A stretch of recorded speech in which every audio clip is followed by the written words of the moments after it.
All right, you and I are about to see family drama explode from minute one. His sister, Xiaoyu, is absolutely losing it because he missed her calls. She's throwing a full-on tantrum, destroying his apartment, and why?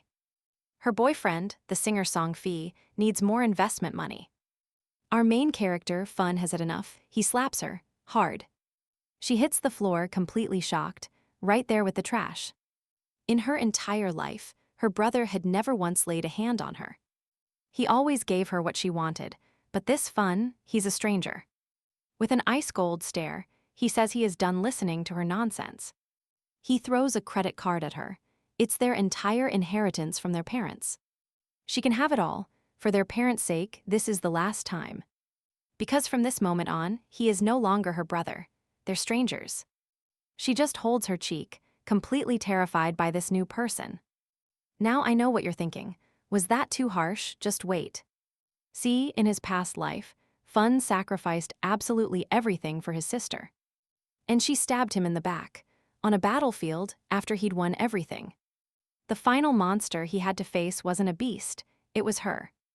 In total disbelief, he asked her why. She just called him an idiot. She never saw him as family, just the boy her parents adopted.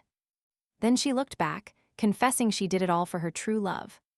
That's right, Song Fi. He used Xiaoyu to steal a divine artifact from Fun. After Fun did all the work, he couldn't even look at her face. Xiaoyu just mocked him, saying his constant protection was just annoying. Not waiting another second, Song moves in to finish Fun for good. Okay, stick with me, because in 2025, sleep is a deadly game. It's a dream world where everyone is forced to play, and death is permanent. If you die in the game, you lose actual years of your life. But here's the kicker: any skills and powers you gain can be brought to reality. Lifespan itself became the ultimate currency. The protagonist gave his all to get that divine item and reach the very top. And on that exact day, his own sister sold him out completely. His life was over, but it seems the gods had other plans for him. Qinfeng wakes up. He grabs his phone and sees the date, 2025. This was real. He had been reborn 9 years in the past, a second chance. As he gets ready for the game, Fun feels an unfamiliar sense of freedom. He wonders just how far he can go without her holding him back. This time, he swears he will use his future knowledge to get way ahead of everyone. And you and I get to watch him take back everything he lost. As for Xiaoyu, he's cutting her loose. She'll have to face the world alone. No more help, no protection. And as for that snake, Song Fi, the man who orchestrated his entire downfall in his previous life. Fun's gaze turns deadly. He swears he'll kill Song Fi with his own hands. He's going to make that manipulative pretty boy pay for every single thing. The scene changes. Fun is now in a vast, otherworldly hall of mirrors. Each one glows with an eerie light. This, he explains, is the profession hall. The selection hall. This is where every player decides their fate in the game of gods. All right, you and I are about to see how a second chance changes everything. Armed with a lifetime of experience, Fun strides through the hall with total confidence. No more hesitation. He knows his path. He remembers his past mistakes all too clearly. Back then, he chose the warrior class just to keep Xiaoyu safe. It was noble, but limited. That class served its purpose then, but now, he's done playing shield for everyone else. Without anyone to protect, he knows that pure speed is now his greatest asset. It is all about the quick kill now. He reaches toward a mirror to make his choice. He locks in the assassin class. As his hand hits the glass, a brilliant blue light erupts. Energy surges from his palm. As a system, window flickers to life right before his eyes. The system confirms it. The legendary Eye of Judgment is already bound to his soul. Activation starts now. Suddenly, a massive, terrifying eye looms directly behind him. Now pay attention, because this gaze can see through the very fabric of reality. New windows reveal unique attributes, the power of judgment, and a lethal power passive. The system breaks it down. This gives him an edge no other player can dream of. Upon entering the game of gods, he will automatically gain the highest quality profession and talents. This alone puts him miles ahead of every other normal player in the starting zone. Fun can't help but smirk. The sheer power radiating from the Eye of Judgment is breathtaking. It is official. The artifact's bond stayed with him even after his soul was reborn. This means the artifact is useless to anyone else, even if they tried to steal it. Just like C and Xiaoyu tried to do in his previous life, they won't succeed this time. He starts to wonder, was it the Eye of Judgment that actually triggered his rebirth? Maybe it gave him this second chance. But suddenly, a dark, chaotic aura begins to swirl. I know what you're thinking. Is this bad? Let's see what the system says. The system offers congratulations. He has officially unlocked a secret profession.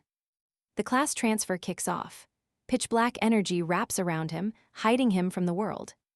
When the mist clears, Fun has changed. His black hair is now pure, snowy white. A strange, chilling energy pulses from his body. His new power is finally awake. The system declares him a mortal shadow, a high-level secret assassin class. It is worlds apart from the basic warrior class he had before. This is the real deal. The shadow class grants god-tier power right from level 1. It is a profession everyone craves. He brushes his hair back, stunned by the sheer luck, or maybe it is just destiny. Usually, when picking a profession, the chance for a secret class is nearly 0%. Most players will never even see one, but Fun is not most players. His authority of judgment turned that tiny chance into a 100% certainty. Absolute certainty. Now, the system begins explaining the specific abilities of the Eye. First up is the authority of judgment, the oldest and most powerful force in the universe. This is a power that stands high above every single rule of reality itself. But there's a catch. Without a divinity, Fun cannot use the full extent of this power. Even without full control, the passive effects are still active, and they are absolutely broken. This alone gives him a massive advantage. Fun is left reeling from the revelation. In his old life, humanity took 7 years to find the power of order. Only after 7 long years of the game did the first legends even hear about it. Back then, a top-tier player finally reached the land of order and revealed its secrets. You and I are witnessing a legend born. Trust me, the real chaos starts now. For years, no one had ever managed to claim this incredible power. Until now. Fun realized he held the original authority, a power that could literally ignore the rules of the world. A power capable of changing reality itself. Let that sink in. He suddenly understood his true goal was so much bigger than just revenge. If he could escape this game of the gods, reach the land of order, and claim a divinity, he could activate 100% of his authority of judgment. Just then, a system screen pops up. It's asking for his in-game name. After thinking for a moment, he picks a name that fits his new self perfectly: Shadow. A fitting choice, considering his class was literally born from darkness. The second he confirms, the system accepts the name. A dark, menacing aura begins to swirl around him. The system announces his entry into the game world, the land forsaken by the gods. It explains this place is a ruined world, filled to the brim with chaotic monsters that destroy everything they see. The system warns him these creatures are merciless, they'll do anything to kill him. It also explains that, by leaving the starter city and killing monsters, he can earn tradable lifespan, an absolutely vital resource in this game. But dying in this game comes with a heavy price. Half of his lifespan, both tradable and normal, just vanishes. You heard that right, but Fun isn't intimidated at all. The scene shifts, and he materializes in the starting village, a place called Shelltown. The system declares it a peace zone, a safe haven where monsters can't enter and players can't fight one another. Here, the lifespan drain is at a minimum, just a 1x fixed rate. Fun scans his surroundings. Total chaos. All the other players just got yanked into the game, and they're all trying to figure out what's going on. They're talking, confused, asking how they even got here. Most of them just remember going to sleep and then waking up in that selection hall. Totally unaware of the nightmare they just stepped into. But you and I can see Fun is different, laser-focused. He glances at the crowd, knowing this game has already pulled in a ton of people. Powerful players from all over the world will show up soon, all wanting to control the game for themselves. If he wants to stay ahead, he has to be fast. And with that, he starts walking through the city.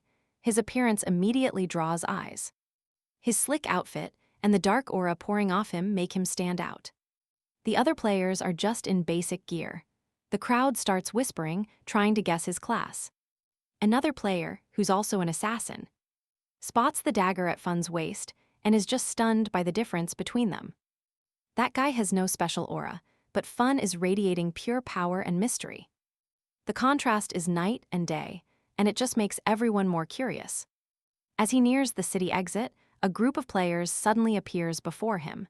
Their faces are pale with shock. It looks like dying in the game isn't the end. Players are just sent right back to the safety of Shell Town. This group has 3 guys and 1 girl, and they are seriously pissed off, complaining about their run-in with a level 1 tracker. And get this, one of the guys says a single bite from that thing took out half his health. Another one complains that even with all of them attacking at once, they barely scratched a third of its health. The third guy is a wreck, his confidence totally gone after losing half his life. They all look to the woman, their leader, waiting for the call. But before she can answer, her eyes lock right onto Fun. He was looking right back at her, and she's carrying a longbow, not the standard issue short bow all the other archers get. Fun clocks this immediately. He figures she must have a secret class, something incredibly rare and powerful. Curious about his calm demeanor and unique look, the woman approaches him with a proposal. "You and I both know what's coming. Let's party up." Her reasoning: the monsters outside are way too strong to fight alone. She argues that since her group already faced one, even though they lost, they have some experience. But Fun just cracks a tiny, mocking smile. The only experience you have, he thinks, is with dying. Politely but firmly, he turns her down, saying he prefers to handle this solo. The woman is stunned by his answer, and the guys in her party start whispering. They're wondering what kind of arrogant fool he is, thinking he could face a monster alone when all 4 of them got wiped out. Despite their doubts, the leader feels there's more to Fun than meets the eye. Determined to figure it out, she decides to check his status window. Her eyes go wide. She reads the name, Shadow. She lets out a little laugh, thinking it's a bit dramatic, but she can't shake the feeling he's hiding something big. Turning to her team, she makes the call, and this is where it gets really interesting. They're going to follow Fun and see what he's actually made of. Maybe he discovered some huge secret about the monsters and is keeping it to himself. With a sly grin, she says she can't wait to see him succeed, or break completely. As Fun walks confidently toward the exit of Concha City, the blonde and her team start following him, moving carefully from a safe distance. The group hides behind a tree, their eyes glued to Fun's every move. The blonde leader, her voice filled with frustration, vents to her team. She still can't believe how twisted and dangerous this new world is. She doesn't get why they were brought to this nightmare.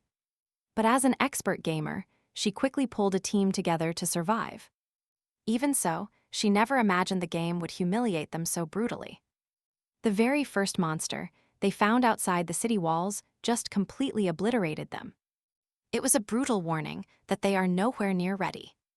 She concludes a monster that powerful is impossible for any level 1 player. Meanwhile, the 2 men on her team start analyzing Fun. One of them, an assassin himself, points out the huge gap between them. While he uses a standard dagger, Fun carries a short sword that looks deadly.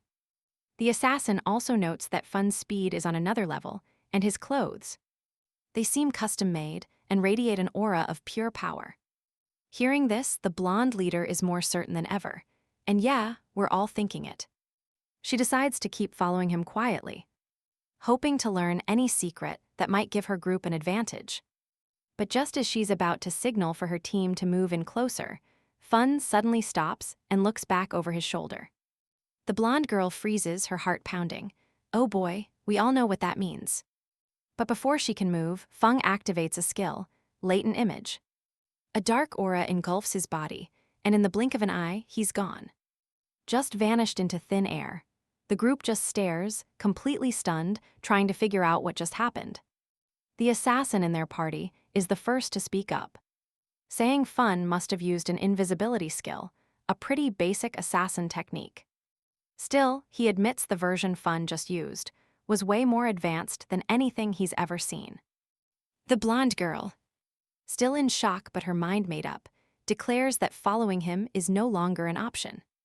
She tells them to head back to the city to regroup and find other ways to level up. She knows leaving the city is just too dangerous, especially since their health was already sliced in half after their first death. The guys agree. They start speculating that the city must have some hidden rewards, like treasure chests or NPCs who can give out easy quests. They're clinging to the hope of getting stronger without any real risk. Now, this is where we see just how broken that skill Fun used really is. Latent image makes the player completely invisible to everyone, friend and foe. While hidden, the player's first attack, after they reappear, deals a massive amount of bonus damage. On top of that, the Master of Invisibility skill doubles the time he can stay hidden and boosts his invisibility level by 1. Fun himself is more than satisfied with his new class. Normal assassins, they're easily detectable at level 1, even while invisible. But with Fung's completely unique abilities, he knows that no one, not a player, not a monster, can sense him at these early stages.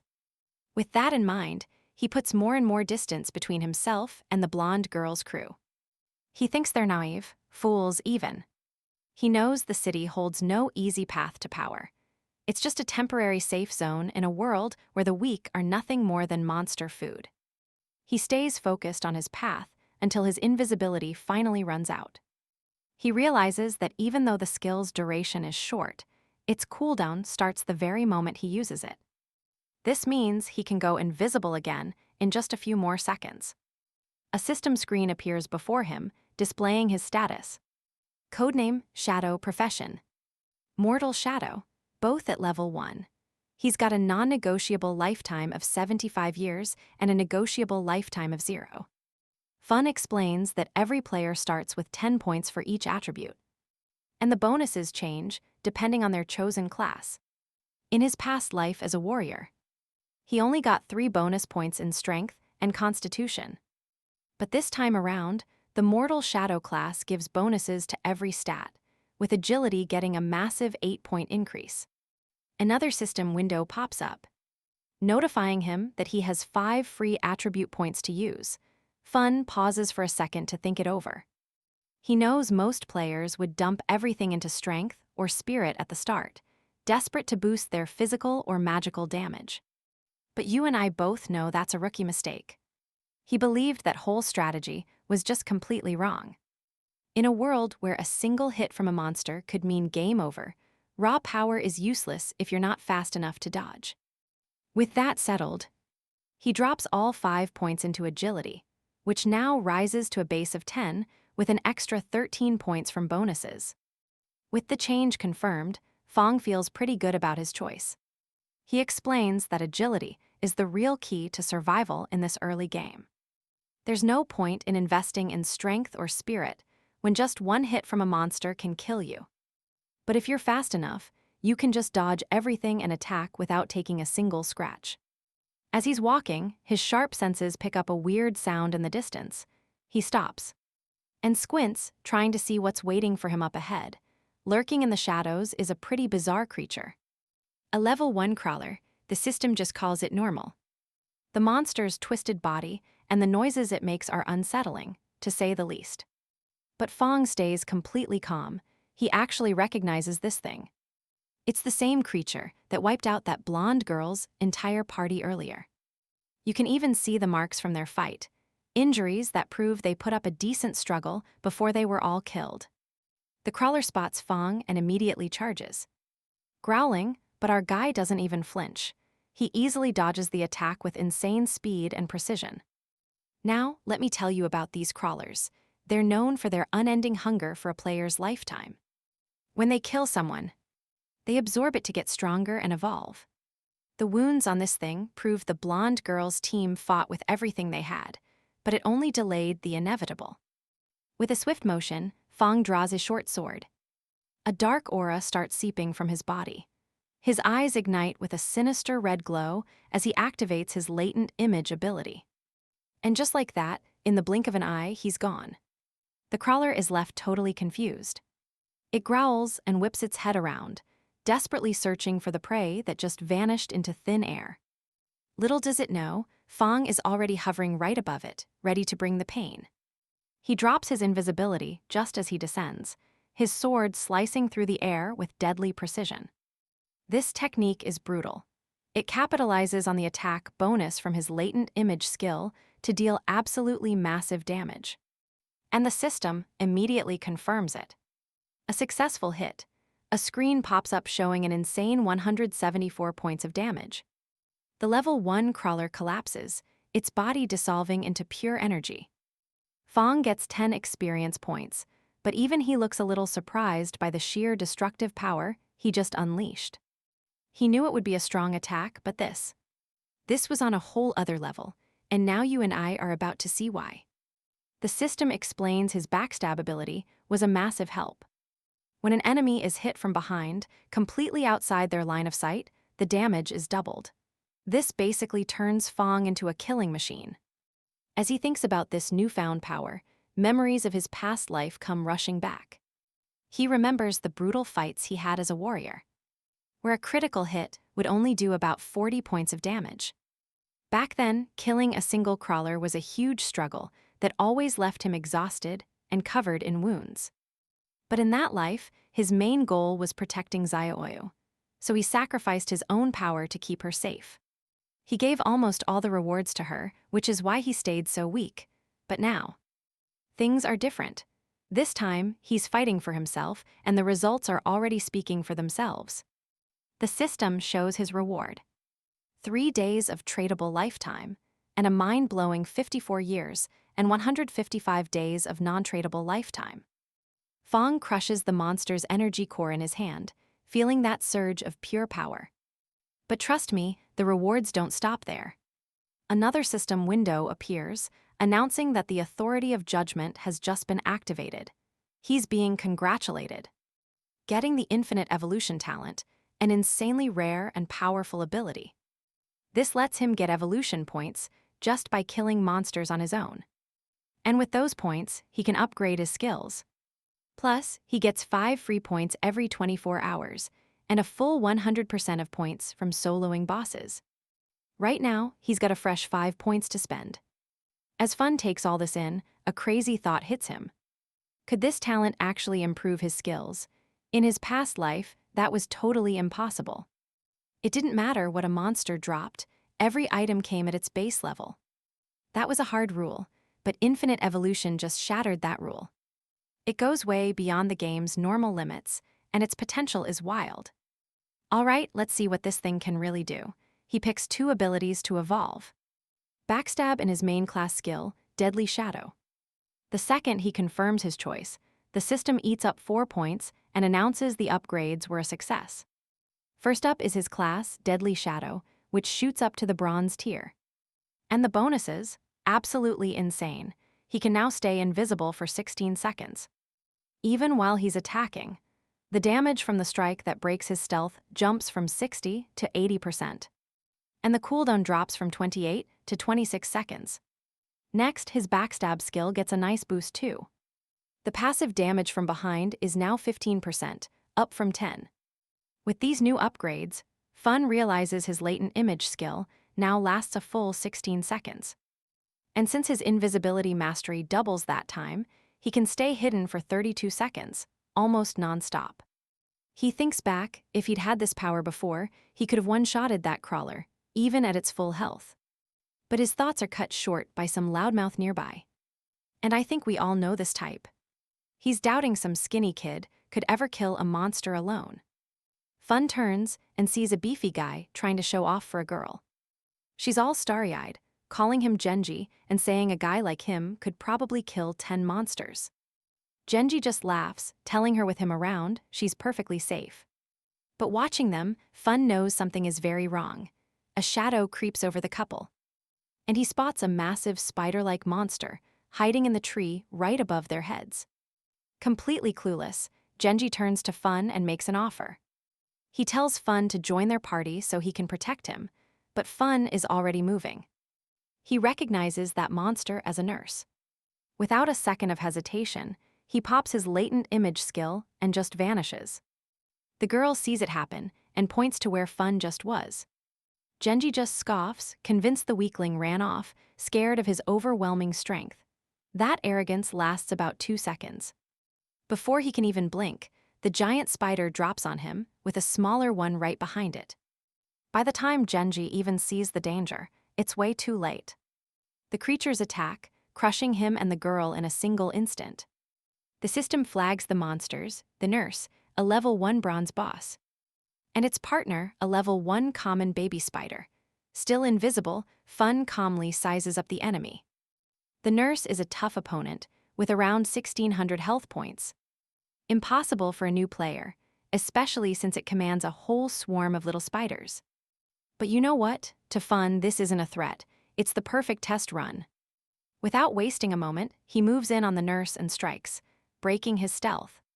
He strikes, the blade finds its home, and blood explodes from the monster nurse. The beast hits back hard, but Fung is faster, ducking and sliding right under its leg. Instantly, he uses latent image and vanishes from sight. A system window pops up, 338 damage. A solid hit, but not nearly enough to take down this monster. Another alert shows he took 9 damage, just a scratch. But with only 130 health. He knows a head-on fight is total suicide. Still, that new attack power is insane. Pulling over 300 damage in one shot, absolutely legendary for his level. The nurse roars in frustration, thrashing wildly at everything in sight. It's a desperate, blind rage, but Fung watches carefully, knowing these things aren't just mindless beasts. They adapt, they learn. This fight is far from over, and he's ready to push his new limits, but he sees the problem. The nurse is attacking everywhere at once. A direct assault is just too risky, and that smaller spider is watching his every move. A frontal assault. Off the table, so what's the plan? You're going to want to see this tactic. As the nurse tries to escape with its webs, a rock smashes into its underbelly. It tears a huge hole, dealing 299 damage. The system confirms his strategy. He's using the bonus damage from breaking stealth, combined with his new skills. This allows him to turn any thrown object into a legit weapon. And since the system now counts a simple rock as an actual attack, each one hits like a sword strike. He grabs another, knowing the cooldown is almost up. He can just keep doing this over and over. And boom, the system confirms another direct hit. 279 damage. He keeps this up, slowly chipping away at the nurse's health. Then, a massive announcement echoes across Shell City. Trust me, this moment changes the entire game for everyone. A player named Shadow just killed the nurse, becoming the first to hit level 2. His name blasted for all to see. The city's official ranking board is now open. And the other players, they just can't believe it. They all remember dying to that same monster over and over. They thought a solo kill was impossible. Soon, the whole server is buzzing about this mysterious player, Shadow. Some think he cheated, maybe used a bug. Others just stare at the leaderboard, shocked to see only one name on the entire list. And among the crowd is that blonde girl and her party. You can't really blame her for being confused. A level 1 player soloed a boss, when her whole team struggles with trash mobs. The doubt sinks in, is the system broken? Elsewhere, Genji and his friend, the two who died to the nurse earlier, are just as stunned. Totally speechless. Then it clicks for Genji's friend. She remembers the guy they mocked earlier. Could he be Shadow? Meanwhile, Fung gets a flood of system alerts confirming his win. He's gained 300 experience points, reached level 2, and scored 2 evolution points. He also unlocked the Shell City rankings and gained a reputation point. Yeah, the whole city heard about him. As the nurse's body dissolves, Fung notices something. When the boss dies, the smaller spiders scatter in fear. He kind of regrets not killing them. First, realizing he just lost out on a ton of easy experience points. The rewards pop up, 46 days of lifetime and a bronze skill book. Not bad, right? Called Hand of Avarice, plus the Dagger of Corruption, a bronze-level weapon. This thing grants a solid 135 attack and plus 4 agility, along with 2 more evolution points. Curious, he checks out the Hand of Avarice skill book, and the system explains. It's an assassin-exclusive skill that lets him loot extra rewards from monster corpses, with a 20% chance of success. The only requirement: he has to be level 1. Fun is blown away by his luck. A bronze boss dropping a skill this rare is just insane. It's going to majorly boost his chances of getting new gear. He even remembers a player from his past life, the God of Sin. The dude was terrible at fighting, but became a legend in the game just because of this one skill. He got so big he even had his own bodyguards. And right here, an idea hits Feng. If Hand of Avarice has a 20% chance, what happens if he merges it with his infinite evolution talent? In theory, he could boost not just the success rate, but also the number of items he could actually get. The idea alone has him buzzing with excitement. The scene snaps back to the real world, where students are heading to school. Among them is Xiaoyu, Fun's sister, walking with her friend. As they walk, the friend tells her she really needs to call her brother and apologize. She reminds her they skipped a huge exam yesterday, just to go support some guy named Songfi.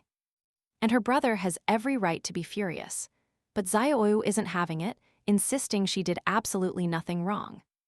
In her mind, the bad guy is her brother for stopping her from seeing Songfi. If anyone should apologize, it's him. Her friend tries to get through to her, reminding her how amazing her brother has always been, even admitting she's jealous of how much he cares. Xiaoyu cuts her off ice cold. "Stay out of it, he's not even my real brother. And if you thought that was rough, wait for this. My brother is Songfei." When they get to school, there's a commotion in the classroom. A crowd of students is huddled around a desk, whispering. As they get closer, they see it. Their classmate, Zhang Hai, is slumped over his desk, and his body is slowly fading. Panic starts to ripple through the room as a girl asks what's happening. Another student explains that Zhang Hai just said he was taking a nap, and then started to straight up disappear. The whispers get louder. Apparently, he's not the only one this is happening to. Social media is exploding with similar cases from all over the globe. People are just falling asleep and turning transparent, and nobody knows why. Terrified, one girl grabs her phone, ready to call her parents, and begs Xiaoyu to call her brother too. But Xiaoyu, still fuming, flat out refuses. She hates her brother and won't call, even saying the world would be a better place if he just died. Meanwhile, back in the game, the system announces the evolution of Hand of Avarice is complete. The skill just jumped from bronze to gold, and its chance to score extra items shot up from 20% to 40%. The system also tells him he's gained 2 more evolution points and 46 days of tradable lifespan. He can't believe his luck. Besides the extra points, he just needs 1 more to evolve Hand of Avarice again. With 3 points, he can max the skill out, guaranteeing a 100% chance of extra loot. Trust me, we are watching his path to power speed up like crazy. Way faster than he thought, Fun activates latent image and vanishes. He figures by now, the whole world must have noticed the bizarre phenomenon of people falling asleep and not waking up. And trust me, a flood of new players is coming. And our guy needs to stay way ahead of the curve. First priority, better gear. Anything to get an edge. The system confirms he has equipped the Dagger of Corruption. His attack shoots up by 35 points and his agility by 4. He knows people will soon discover that skills and items from the game can be brought into the real world. And when that happens, the world descends into absolute chaos. He remembers that for this to happen, 2 conditions must be met: reaching level 10 and stacking up enough tradable lifespan. Looking at his status, he realizes just farming normal monsters won't cut it. The process is way too slow. To speed things up, he needs to hunt stronger bosses. But hold on, his thoughts are cut short by the sound of a fight. Following the noise, he creeps to the edge of a cliff and peers down below. A group of players is battling a runner, a level 2 bronze-class monster, and it looks like the creature is winning with ease. A smile plays on Fun's face. Just when he needed a target, an opportunity presents itself.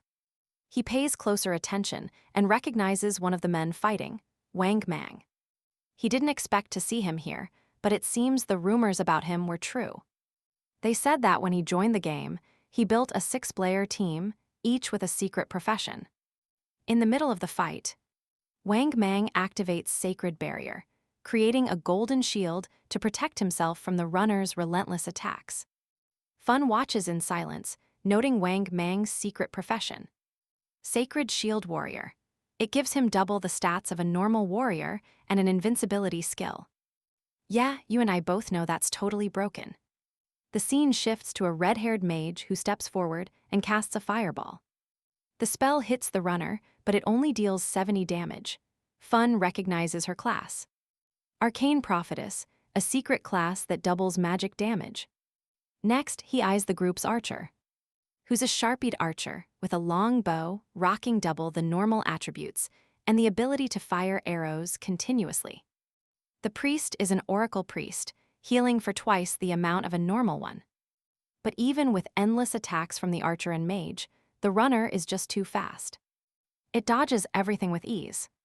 Then, the fight suddenly changes when the monster lands a devastating blow on Wang Mang, shattering his barrier and knocking him back. As Wang Mang staggers up, the archer complains that the runner's speed makes it nearly impossible to hit from a distance. Even after a heal, Wang Mang remains steadfast, telling them to stick to the strategy. He'll act as the tank while the priest heals, and eventually they'll win.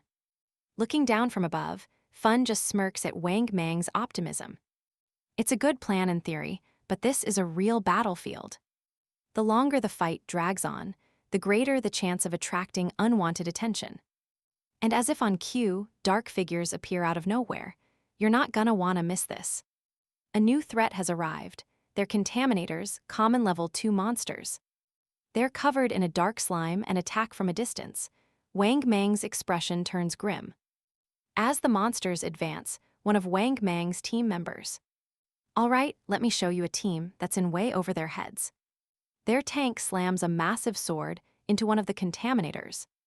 But to everyone's shock, it barely leaves a scratch, dealing only 33 damage. From up high, Feng watches. And he's intrigued. That party has rare classes he's never even seen before. But even with those unique skills, they are getting absolutely wrecked. The Contaminator fires back, spitting a thick goo that pins the players right to the ground. Wang Mang's partners cry out from the horrible smell. And then they realize they're completely stuck. Meanwhile, another monster targets the red-haired mage, who's running for her life and screaming for help. And that's Fun's cue. Now watch this, he vanishes from the clifftop without a sound.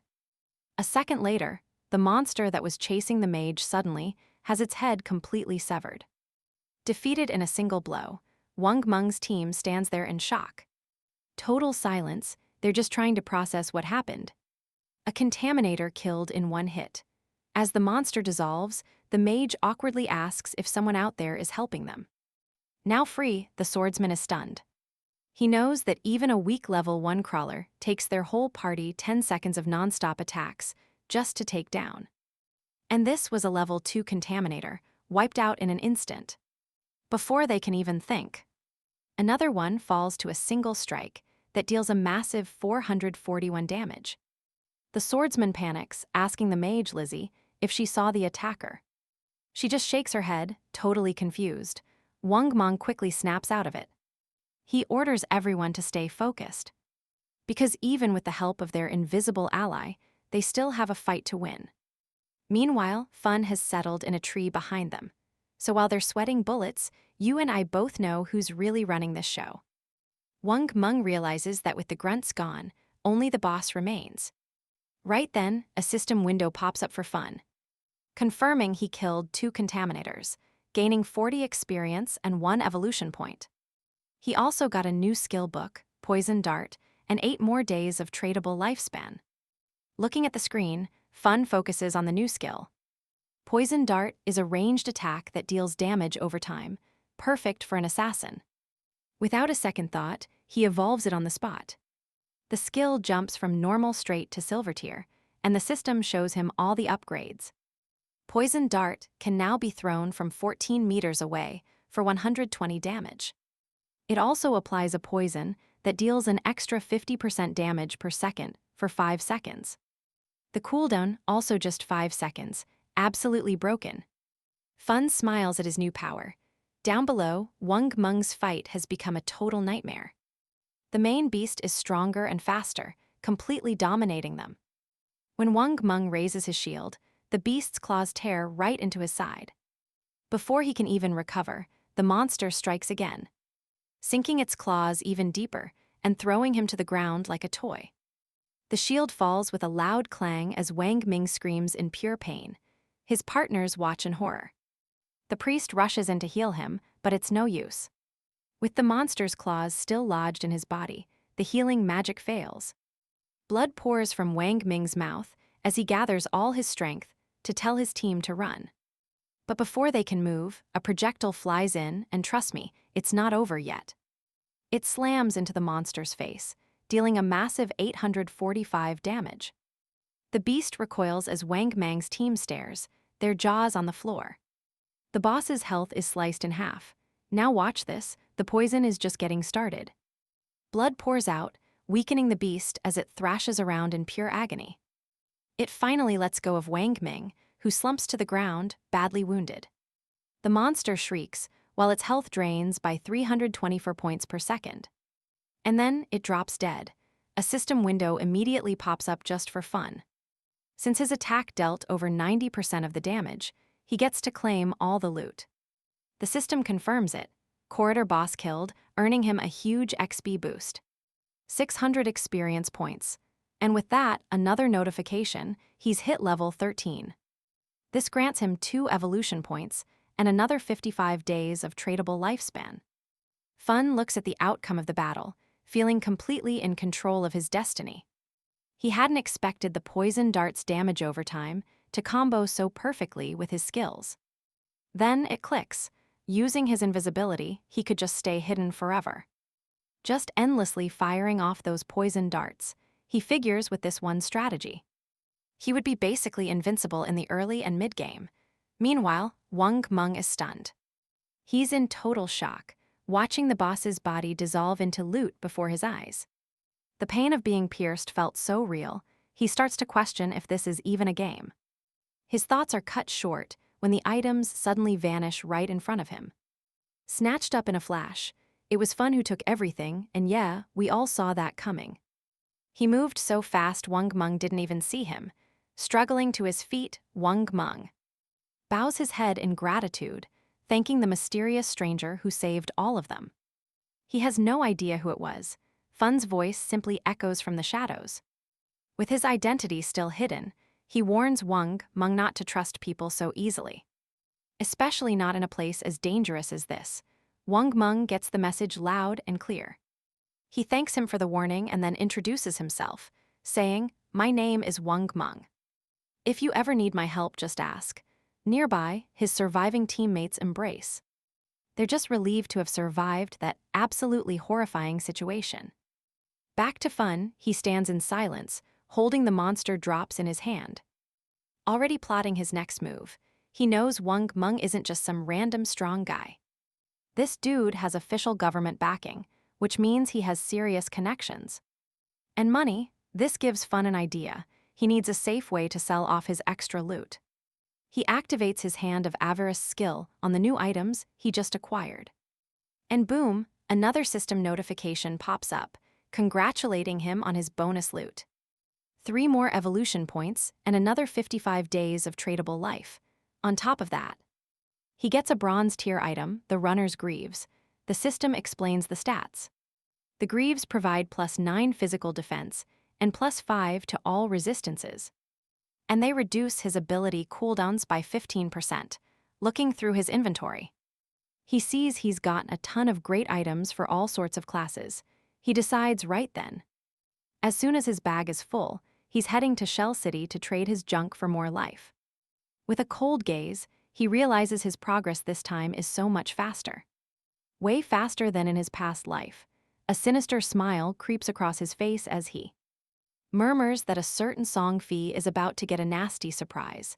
And trust me, that's a name to remember. The scene cuts away to another group of players, fighting contaminators and runners. And their situation looks dire, with monsters closing in on them from all sides. One player knew it was hopeless, screaming for the others to run, but it was too late. They were frozen in terror. A giant, twisted monster appeared before them, radiating pure danger.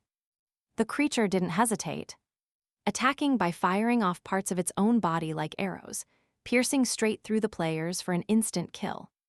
Moments later, they respawn in Shell City, totally frustrated and cursing the game. They complain that the monsters are smart, always attacking in packs, and running away right before they die, clearly showing intelligence. One of them asks the big question: how are we supposed to escape this game if we can't even get to level 3? Another player lays out the harsh reality. The only way out is to hit level 3. Now, this is the brutal trap they're all in. They have to level up and fast. Someone suggests forming a bigger group, maybe 6 to 10 people, but another guy immediately shuts that down. He just saw a group of 10 get completely wiped out by a huge monster mob. A third player jumps in, warning that a team that's too big will just attract a boss. He says he just watched a group of 40 players accidentally summon a boss called the Occurs, and it was a massacre. 30 of them died from a single skill. Elsewhere, the blonde girl and her team pop back into Conch Town, looking terrified and defeated. If they can't reach level 3, they're stuck in this game forever. The blonde girl clenches her fists, her mind racing with a horrifying thought. They all entered the game in their sleep, which means only their consciousness is trapped here. If they can't escape, their real-world bodies will just starve to death. The thought alone sends a chill down her spine. One of her teammates, an assassin, says they've already died 3 times. They have less than 10 years of their lifespan left, but before he can finish, she cuts him off. Dying again is not an option, period. At that moment, the Conch Town rankings shimmer into existence. And trust me, you're going to want to see this. At the very top of the list is the mysterious Shadow Fun, who has already hit level 3. Below him are One and Bala, still stuck at level 1 like everyone else. The blonde girl is stunned. How did he level up that fast? He has to know a secret, a way they don't, and she makes a decision. If that player knows the secret, they have to get his help. She turns to her team and gives an order. "Spread the word," she says. "If Shadow Fun gets us to level 3, I'll pay him 10 million in the real world." She flashes a confident smile, sure that nobody could refuse an offer like that. And while they're scrambling for a plan, what's our boy Fun actually up to? He's just casually one-shotting contaminators with his poison darts. Another monster drops, and the system notifies him. 20 XP and 1 evolution point. He's got enough, so he immediately starts to evolve Hand of Avarice. A confirmation screen pops up, taking 5 evolution points and dropping his balance to 0. Then the upgrade screen appears. His Hand of Avarice has jumped from Platinum all the way up to Jade level. The system explains the buff.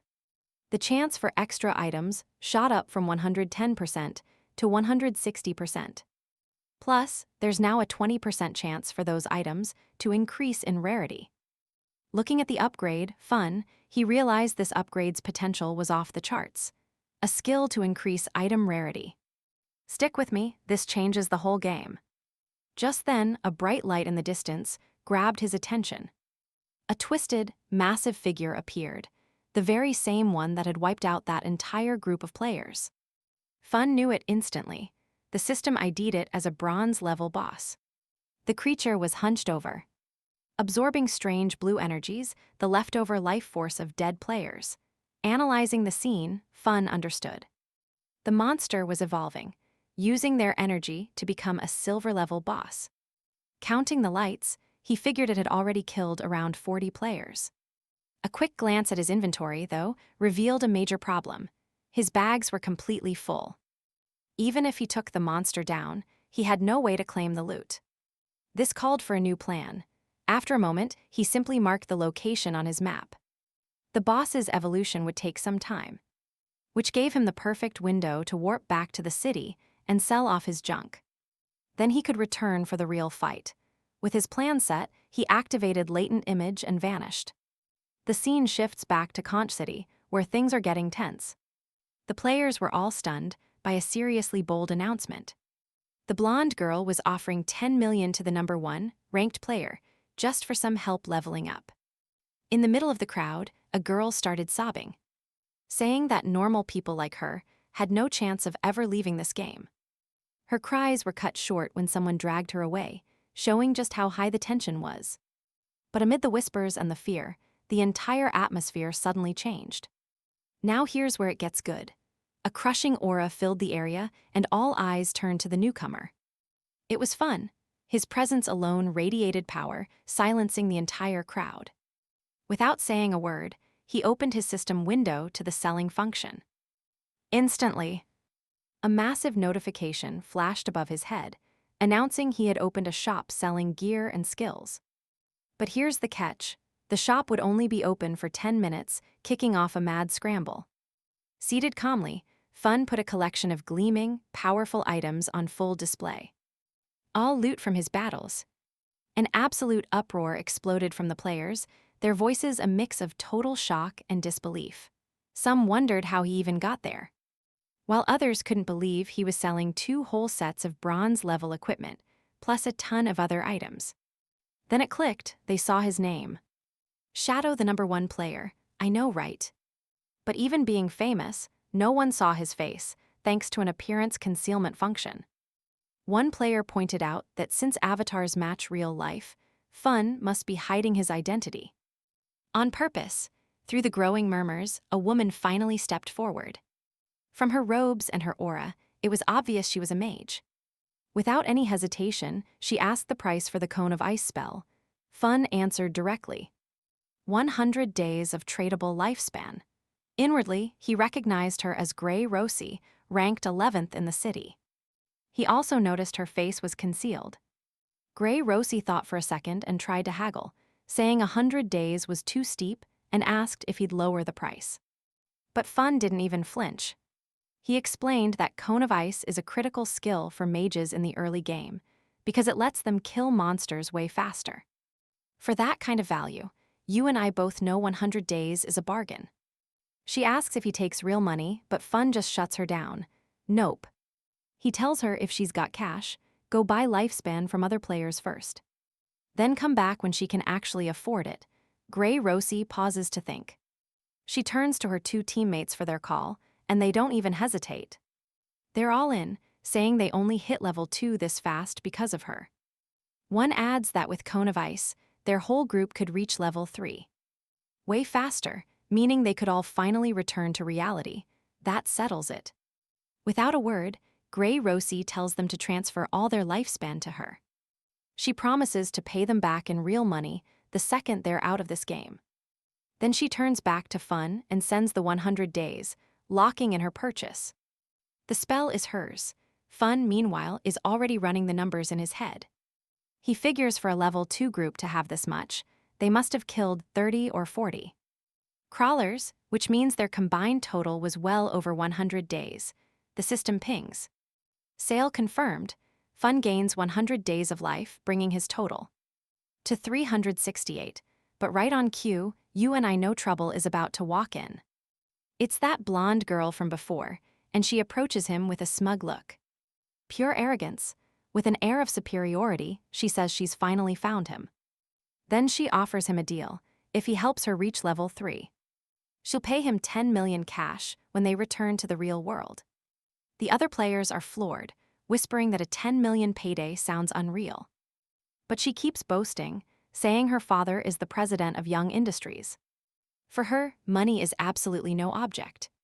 Fun, however, doesn't even flinch. He's already assessed her. He knows exactly who she is. Young Lee, and trust me, what he remembers about her is absolutely chilling. In his past life, she was the leader of a nasty criminal organization. Her methods were infamous. She would lure people in with promises of money, in exchange for their lifespan, only to kidnap and enslave them later. And anyone who resisted met a horrible fate in the real world. Fun's expression turns to ice. He bluntly refuses her offer and just tells her to get lost. Young Lee is frozen in complete disbelief. She can't process being turned down. Frustrated, she warns him that even if he's strong here, no one really gets what's happening. Join her, she says, and he could have a life of pure luxury.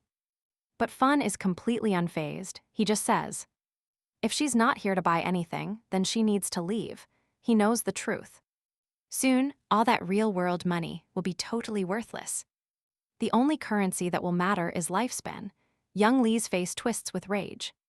She explodes, calling him an ungrateful fool and screaming that if they were in the real world, she would have already dealt with him, but Fun has zero patience for threats. His gaze turns dark, and his voice drops to an ice-cold whisper. Now, watch closely. This is where he warns her if she says one more word. He will personally guarantee she loses every last day of her lifespan. To make the threat real, a heavy, terrifying aura explodes from him. Young Lee and her partners immediately fall back, all their fake courage gone. They scramble to escape. With the commotion over, Fun returns to business. The system confirms another sale. A tunic sold for an extra 19 days model, boosting his total lifespan to 546 days. The players who bought from him were absolutely blown away by the power of the new items. But Fun, he was already thinking about something else. With everything sold, it was time to hunt that boss. He activates his latent image skill and just, poof, vanishes. As he moves away, he thinks about how clueless all these other players really are. None of them know that tradable lifespan has a hidden function, and trust me, it's about to shake the entire world. No one gets it. This game is about to turn reality upside down. As the other players just stare at the empty space. Totally baffled, Fun thinks about the grim truth. Everything the rich and powerful currently possess is about to become worthless. In the new era that's coming, only one thing is going to matter: pure strength, and anyone who doesn't get that will be left behind. The scene cuts to Young Lee and her team, completely out of breath from running. She's furious, saying that Shadow not only refused her offer, but actually threatened her.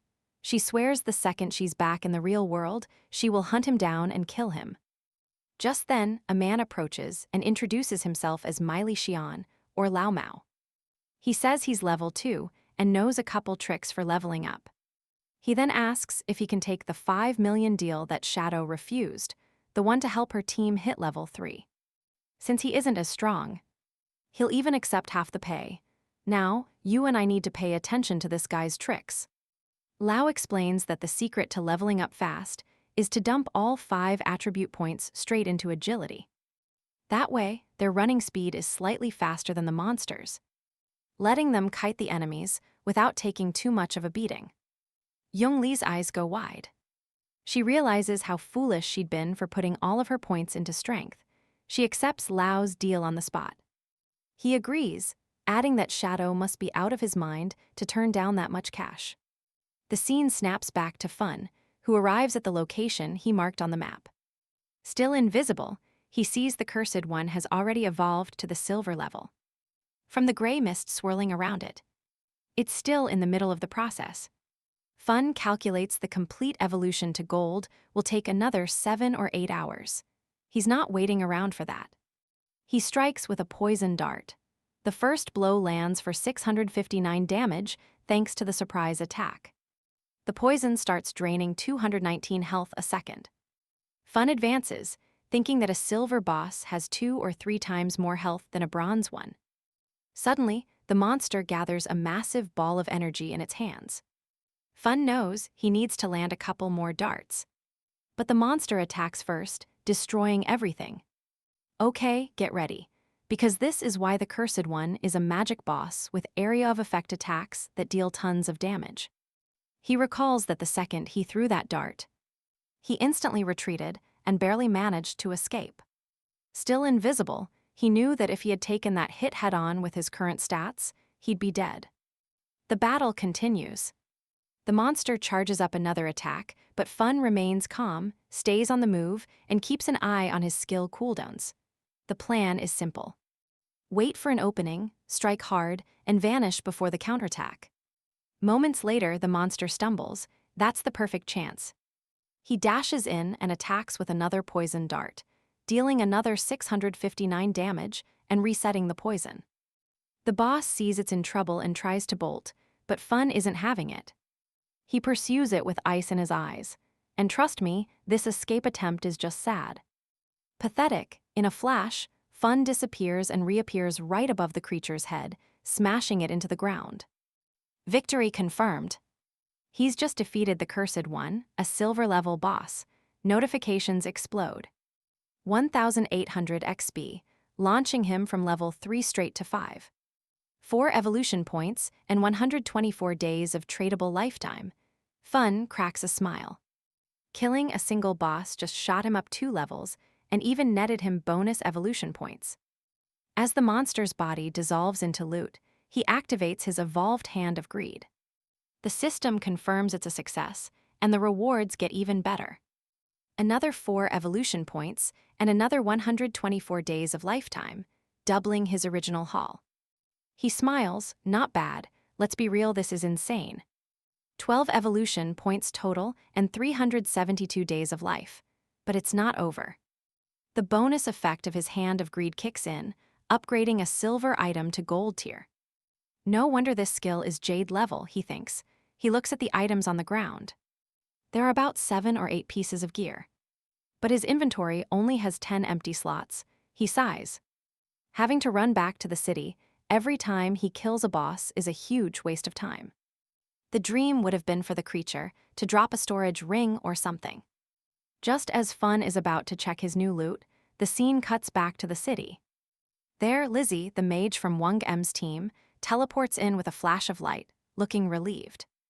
The rest of her party appears right after. All thanking Wang M, they say, without his leadership, they never would have reached level 3 and gotten back safely. But Wang Meng just brushes off the praise, saying it was a team effort.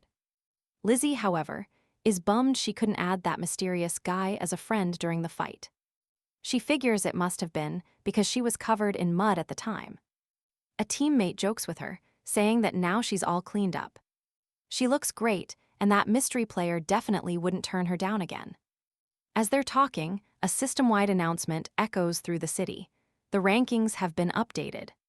Shadow has reached level 5. The news hits everyone like a ton of bricks. Someone shouts in disbelief, how did he jump from level 3 to 5 so fast? And yeah, you and I both know why. The only explanation is that he killed a seriously powerful boss, all by himself. Another player chimes in, saying he just saw Shadow selling items 10 minutes ago. In the middle of all the desperation, one guy says, half joking, that his younger sister just turned 18. And if Shadow took a liking to her, it would be a huge power-up for their whole family. His friends shut him down instantly, reminding him that this is the same guy who didn't even blink at a $10 million offer. There's zero chance he's interested in a random marriage proposal. Meanwhile, Wang Meng's team starts to panic. They just finished celebrating hitting level 3, and Shadow is already in another league. But Wang Meng stays calm and tells them to forget about it for now. The most important thing is to leave the game, get back to reality, and warn their family and friends about how dangerous this world really is. As their bodies begin to fade, the system confirms the logout. Wang Meng's last words are chilling. If the world is really about to fall into chaos, the least we can do is prepare the ones we love. Back in the real world, Wang's eyes snap open, and at that very moment, a voice screams, "Captain!" He wasn't just some player. Wang Meng was a police officer. His colleagues rush over, their faces etched with worry. One of them explains they were terrified because Wang Meng's body literally started to turn transparent. That's when the horrifying truth hits them. If a player dies inside the game, you don't just log out, you're completely erased from existence in the real world. But there's no time to process it. Wang Meng gets to his feet. He orders everyone to assemble immediately. Something serious has happened, he states. The scene shifts to a police station, where a high-ranking official is grilling Wang Meng about his report. The official summarizes. So Wang's team had a massive advantage with their secret professions. Even so, you were nearly wiped out by a single monster. and only saved at the last second by an unknown player named Shadow. Wang Meng confirms every word of it is true. Then he details Shadow's absolutely broken power progression. When he saved them, he was level 3. But by the time Wang Meng's team finally managed to hit level 3, Shadow was already level 5, a 2-level jump nobody had ever seen before. This revelation has the officials on edge. One of them asks the question you and I are both thinking. Does this mean Shadow is the strongest player? In the entire world, how did he level up that fast? Theories start flying. Wang Meng offers one possibility. Maybe he killed an incredibly powerful boss. Or pulled off something equally insane. Another official, curious, notices a strange detail in the report. Shadow was already level 3 when he saved them. So why didn't he just leave the game with everyone else? Is it possible he has no family, no friends in the real world? No reason to come back. Wang Meng has to admit he knows nothing about the guy. Right then, a female officer cuts in with a pretty wild theory. Okay, get this. She suggests that maybe Shadow is a transmigrator. She explains they're people who appear from nowhere, get crazy powerful, super fast. And they're usually orphans, which explains why he wouldn't return. Her theory silences the entire room. Realizing what she just said, she turns bright red. The head official, completely unamused, calls her by her name. Amy, he tells her to stop joking around when the situation is this dire. He shoots her idea down, saying she's been reading too many novels, then gets back to business. He reveals some critical intelligence. According to top-secret reports, researchers have been tracking a disturbing trend. A lot of elderly people have been dying mysteriously in their sleep, and when they cross-reference that data with information from the game, the conclusion was absolutely terrifying. The exact same people who died in their sleep, they'd also died multiple times in the game. It confirms the terrifying truth. If a player's health hits 0, they don't just die in the game. They die for real. One of the officers is stunned. He says the game is an anomaly, something they can't possibly understand. The chief agrees, even suggesting it might be an invasion by beings from another dimension. That idea leaves everyone speechless. Without wasting another second, the chief moves on. Trust me, what he announces next changes everything. The government is issuing an emergency order. Every officer must form a team and enter the game model to collect every single piece of data they could. He explained this wasn't just a police issue anymore. Trust me, the entire government is scrambling. It's a global race, with every country fighting to figure out this new world. Falling behind means losing your spot on the world stage, and with that, the chief made his call. Amy would lead Team 1, she accepted. Instantly, Wang M was next. He was named vice captain, and they were given full authority to pick their own squad. Wang Meng agreed, he knew how serious this was. Then the chief brought up the main topic, Shadow. According to the intel, he doesn't seem like a villain. And get this, the chief gave a direct order. Amy and Wang Meng were to get close to him. Their one objective was to figure out who he is and try to recruit him. The chief then explained why he put Amy in charge. Her background in gaming and fantasy made her the perfect person to analyze a guy like Shadow, whose moves feel like they're straight out of a myth. The chief's hope was simple, bring Shadow onto their team. Meanwhile, the rest of the force had one job, keep the city calm and stop the public from panicking. And just like that, the meeting was over as the sun began to set. The officers braced themselves for whatever came next. All right, now let's jump scenes. The next day at a school, Xiaoyu is at her desk, lost in thought, while her classmates are buzzing with excitement over everything that's been happening. A few students are talking about some new info. Zhang Hai, the kid who went missing. He actually hit level 3 and made it out of the game alive. One girl explains he shared a critical piece of info. Apparently, if a bunch of people from the same area fall asleep together, they all spawn in the same starting city. This news makes the students both hyped and a little freaked out. Another girl is totally terrified by the whole thing. She says she has to go home and pull her parents into the game because they know nothing about gaming. She's scared they'll get hurt if they go in blind, but Another student cuts in, saying it's way too soon to bring parents into this. He argues they should focus on leveling up first, so they can actually protect their families later on. Meanwhile, Xiaoyu's just staring at her phone, getting more and more annoyed.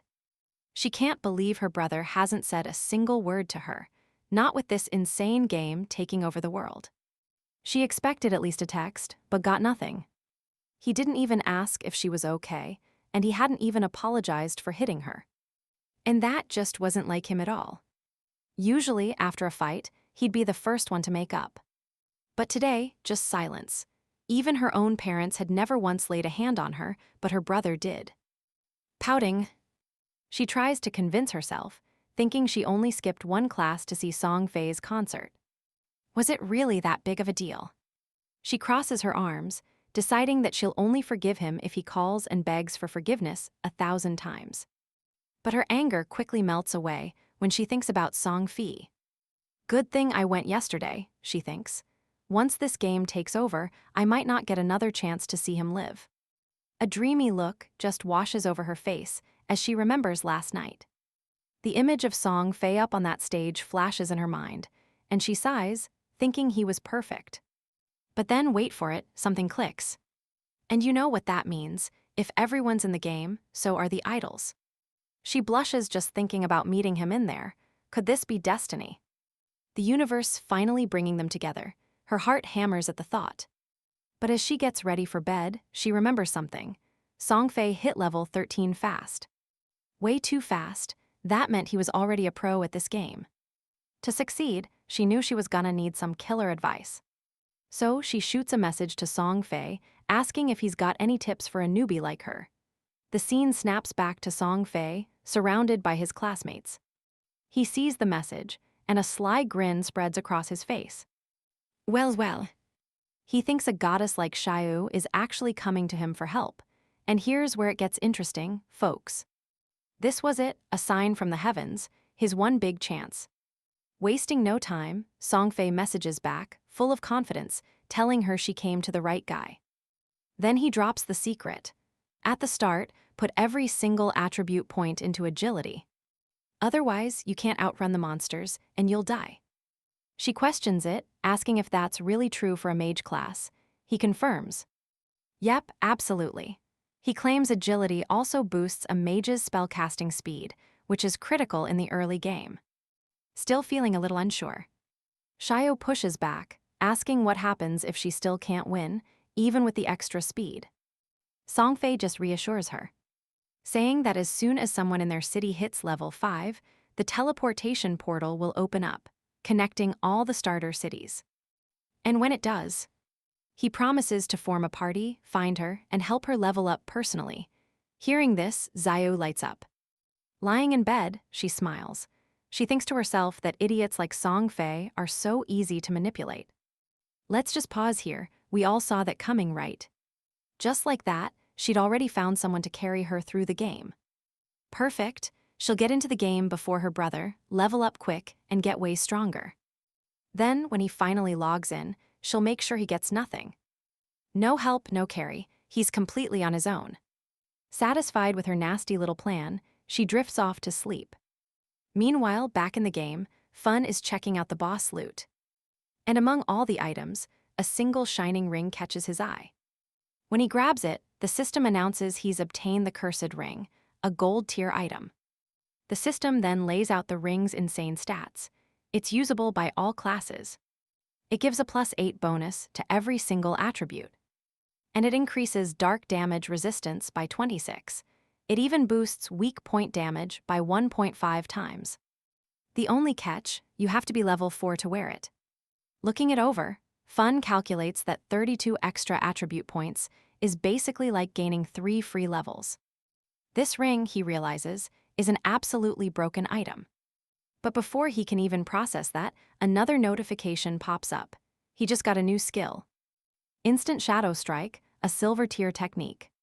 The system explains it unleashes a flurry of slashes in one direction with a 15-meter range, and get this, it also makes him invincible for 5 seconds. Fun immediately sees its potential. It's a perfect area of effect attack. He learns it on the spot. And since he still has evolution points to burn, he decides to upgrade Hand of Avarice. The system consumes 8 points, upgrading the skill from Jade tier all the way to Diamond tier, and the effects got a whole lot better. The chance to get extra items jumped to 220%. And get this, the chance for those items to get a rarity upgrade shot up to 40%.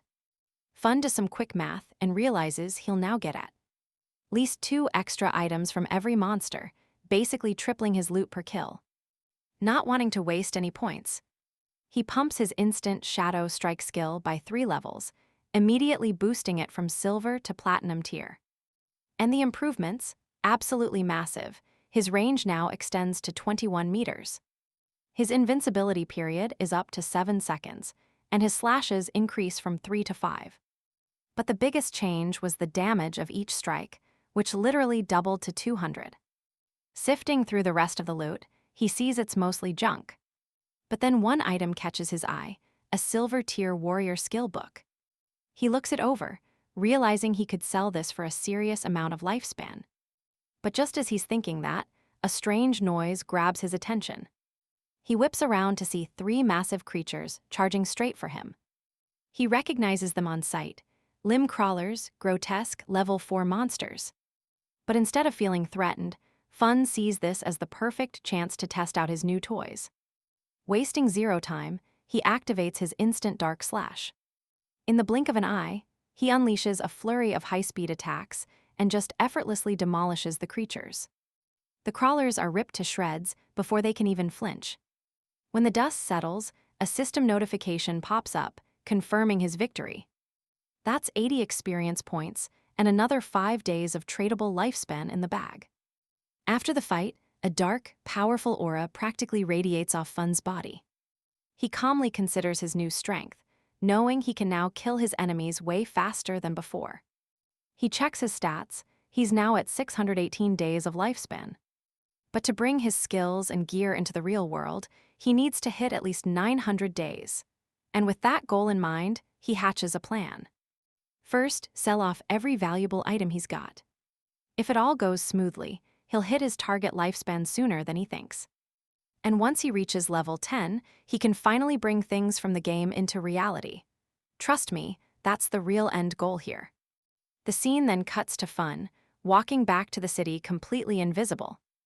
Undetected, he overhears a conversation happening nearby. A man is congratulating a woman for hitting level 3 and reminding her of a deal. Fun looks closer and sees it's young Li and Lao Mao. Their conversation reveals everything.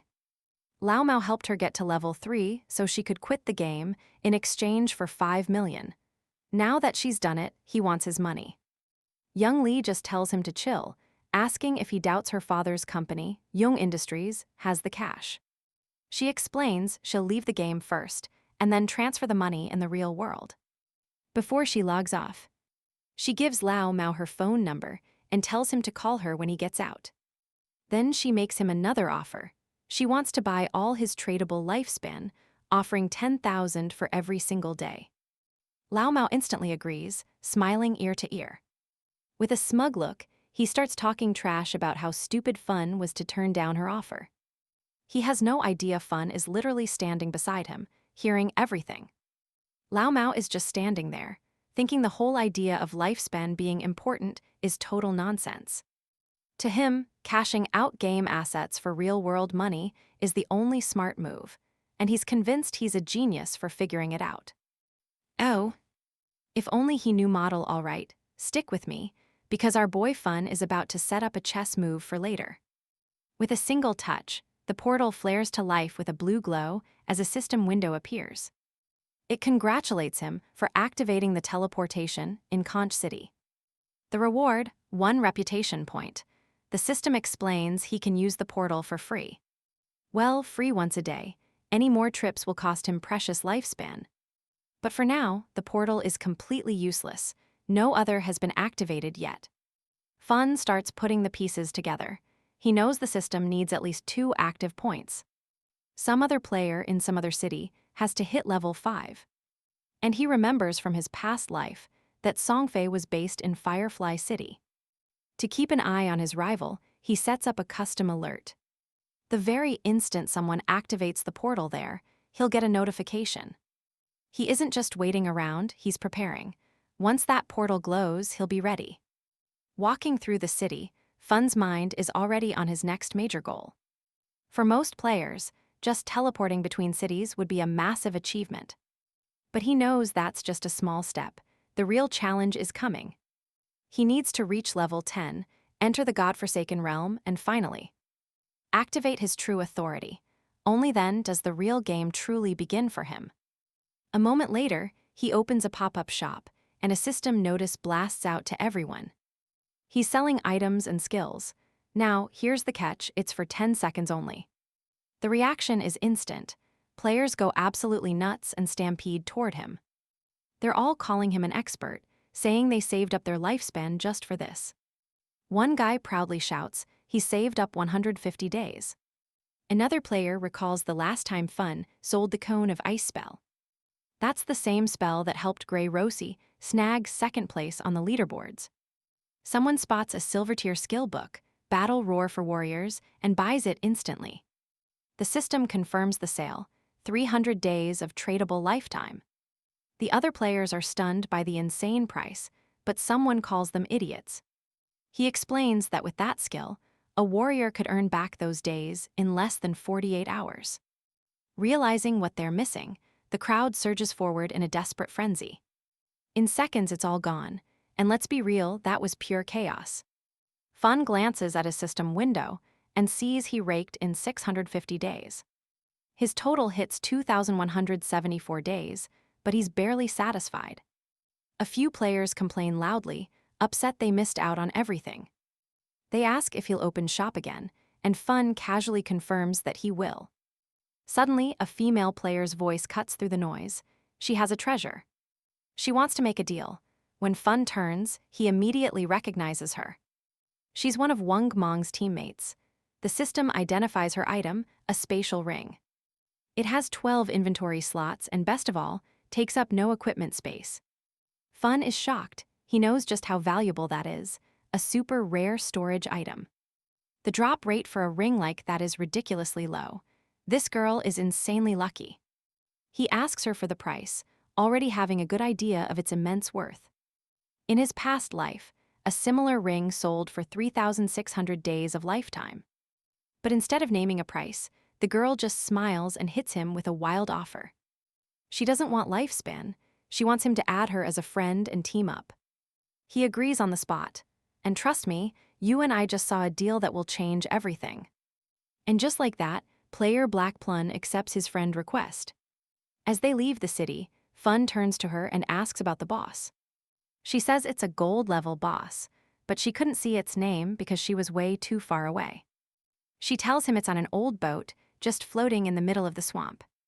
Hearing this, Fun's eyes go wide. Could it be the Golden Ghost ship? He knows this is a super rare boss. The chances of it spawning are practically zero.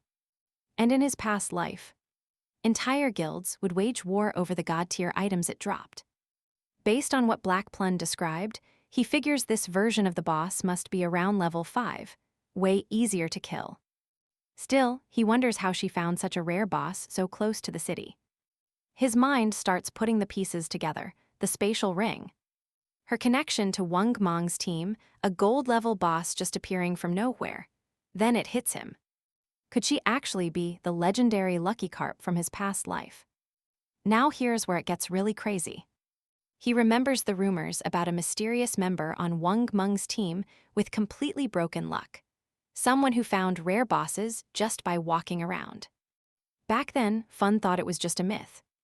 But now, looking right at Black Plun, he's 100% sure it's true. Lost in thought, he stares, and yeah, she totally notices. She asks him why he's looking at her like that. Snapping out of it, Fun just says it's nothing and turns his focus back to the road. But as they leave, a figure is watching them from the shadows. A bald player hiding behind a tree. The scene cuts to a group of thugs. A long-haired guy, obviously the leader, is bragging to his all-bald crew about how he took down his own brothers to become the big boss of Sand City. He promises that if they follow him, they'll all be rich. But before he can continue his speech, The bald spy from earlier comes running back, reporting that their target has left the city with a girl. A nasty smile spreads across the leader's face. Oh, you and I both know this look. He thinks Fun is just some idiot kid, easily distracted by a pretty face. Without hesitating, he rallies his crew and orders them to move out. Meanwhile, back outside the city, Fun explains his deal to Black Plun. If the boss drops anything she can use, it's hers, but all the other loot belongs to him. She gets his logic and agrees, but asks that if any items for her team drop, he'll sell them to her at a discount. Fun sees no problem with that at all. With the deal made, Black Plun says they can head to the boss's location as soon as Wang Meng and her team log back in. After walking a bit, she finally realizes she has no clue where they're even headed. It's only when Fun tells her their destination that it finally dawns on her. They're going to fight a gold-tier boss. She's in total shock. The idea is just insane, an assassin and a mage. Taking on a gold-tier boss alone sounds like a total suicide mission. But Fun is completely calm. He explains that he doesn't want her to fight. His plan is for him to take on the boss by himself while she watches from a distance. Even so, Black Plun finds it impossible. As she's about to argue, Fun stops. He sensed something. Without a word, he activates latent image and vanishes. And trust me on this, you do not want to miss what happens next. The bald men were still watching them, and let me tell you, their leader was cocky. He saw that Fun was gone and figured he'd just bylaid on Black Plun. With a nasty smile, he orders his crew to move in for the capture. But just as they got close, a dark silhouette materialized right in front of them. The leader freezes, that cocky smile wiped clean off his face by the oppressive aura. Before they can even blink, Fun unleashes instant shadow strike. In a flash, it's over. A clean cut slices through the air, and the whole group becomes a heap of bodies on the floor. Feng vanishes again, without a trace. The system confirms it, 5 players down, earning him 12 tradable days of lifetime. He barely even glances at them. To Fun, this was no different. Then squashing a few low-level mobs. And before Black Plun knew what happened, he was right back by her side. She asks where he went. Fun just shrugs, said some people were tailing them, so he sent them on a one-way trip back to the city. She starts firing off questions, even joking that his invisibility skill must be great for taking a leak in private. Fun cuts her off, totally weirded out, and tells her to focus on the boss. Now let's switch gears and check in on Xiaoyu, who's just logged into the game. Judging by that staff in her hand, it's pretty clear she chose the mage class. She looks around, totally blown away by how real everything feels. Gazing at her staff, she thinks proudly about the secret class she unlocked, Sacrifice. She's sure it'll be strong enough to actually help Song Fi. But then her thoughts drift to her brother, and her mood sours instantly. She complains that he's never there when she actually needs his help.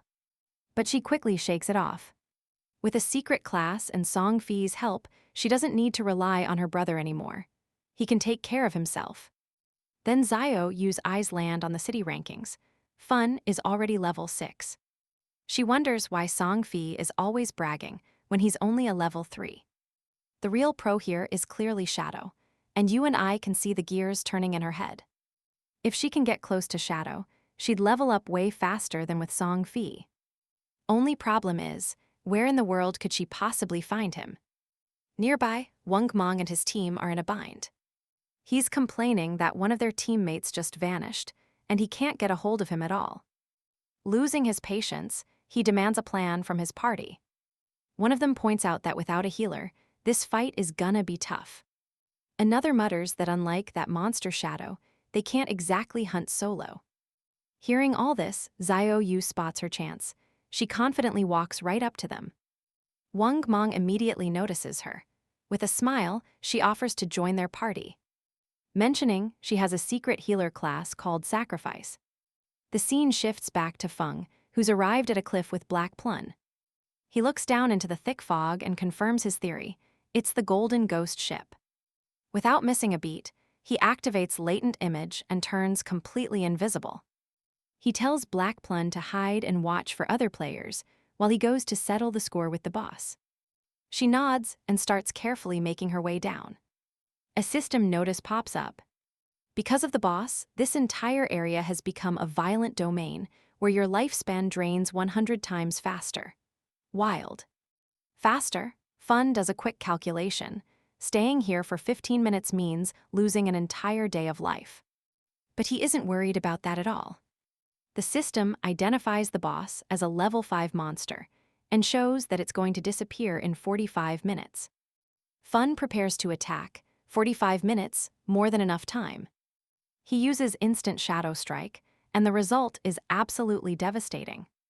It deals 549 damage, 3 times in a row. To keep up the pressure, he throws a poison dart right at the ship's weak point. A critical hit that deals 621 damage instantly, plus another 207 per second from poison. The boss retaliates with a huge area of effect attack, causing massive pillars of water to erupt everywhere. Luckily, Fun's agility lets him dodge with ease. The real fight begins when the boss summons 12 water phantoms, each one with the strength of a silver-level monster. Fortunately, since Fun is still invisible, the phantoms can't even see him. Now watch this. He gets into position and uses instant shadow strike, destroying all of them at once. From a distance, Black Plum's jaw just drops. So this is how the #1 player fights, she thinks, totally amazed. In just a few minutes, the gold boss has already lost half its health. Then, out of nowhere, Fun calls Black Plum Little Blackie and tells her he's about to die. She doesn't understand him at all. Worried, she demands an explanation, but he just tells her to do nothing and wait for him to revive. Still confused, she questions him about that nickname. Little Blackie, where did you even get that from? My name is Black Plum. Annoyed, she complains, but it's totally useless. Fun just keeps calling her Little Blackie. The scene cuts back to that group of idiots Fun killed earlier. Their leader, absolutely furious, still thinks it was Black Plum who took them down. One of his henchmen comes running, reporting that he's found her, watching Shadow fight a boss. The leader just grins, gathers all his men, and says that this time they will defeat Shadow. Back in the fight, Fun knows that when the Golden Ghost ship's health hits the 50% mark, it's gonna use its most dangerous attack. A wave of souls, and that's exactly what the boss does. Fun immediately recognizes the problem. This attack has a massive range and will paralyze him for 5 seconds. With his current stats, there is no way he can dodge this. The soul surge expands into a giant shockwave, blasting a frightening energy across the entire battlefield. Even Plum, watching from above, is shocked by the sheer scale of the attack. Then comes the impact. Direct damage, 1059. A system notification confirms what just happened. Fun died, and another notification appears right after. Player Shadow has died, lost 326 years of non-negotiable life, and 1,087 days of negotiable life. Meanwhile, at the top of the cliff, other players arrive just in time to watch Fun's death. They all burst out laughing. That guy was an expert, they mock. They call him a top player, but he thought he could actually defeat a gold-level boss. Another one laughs, but then something catches their attention.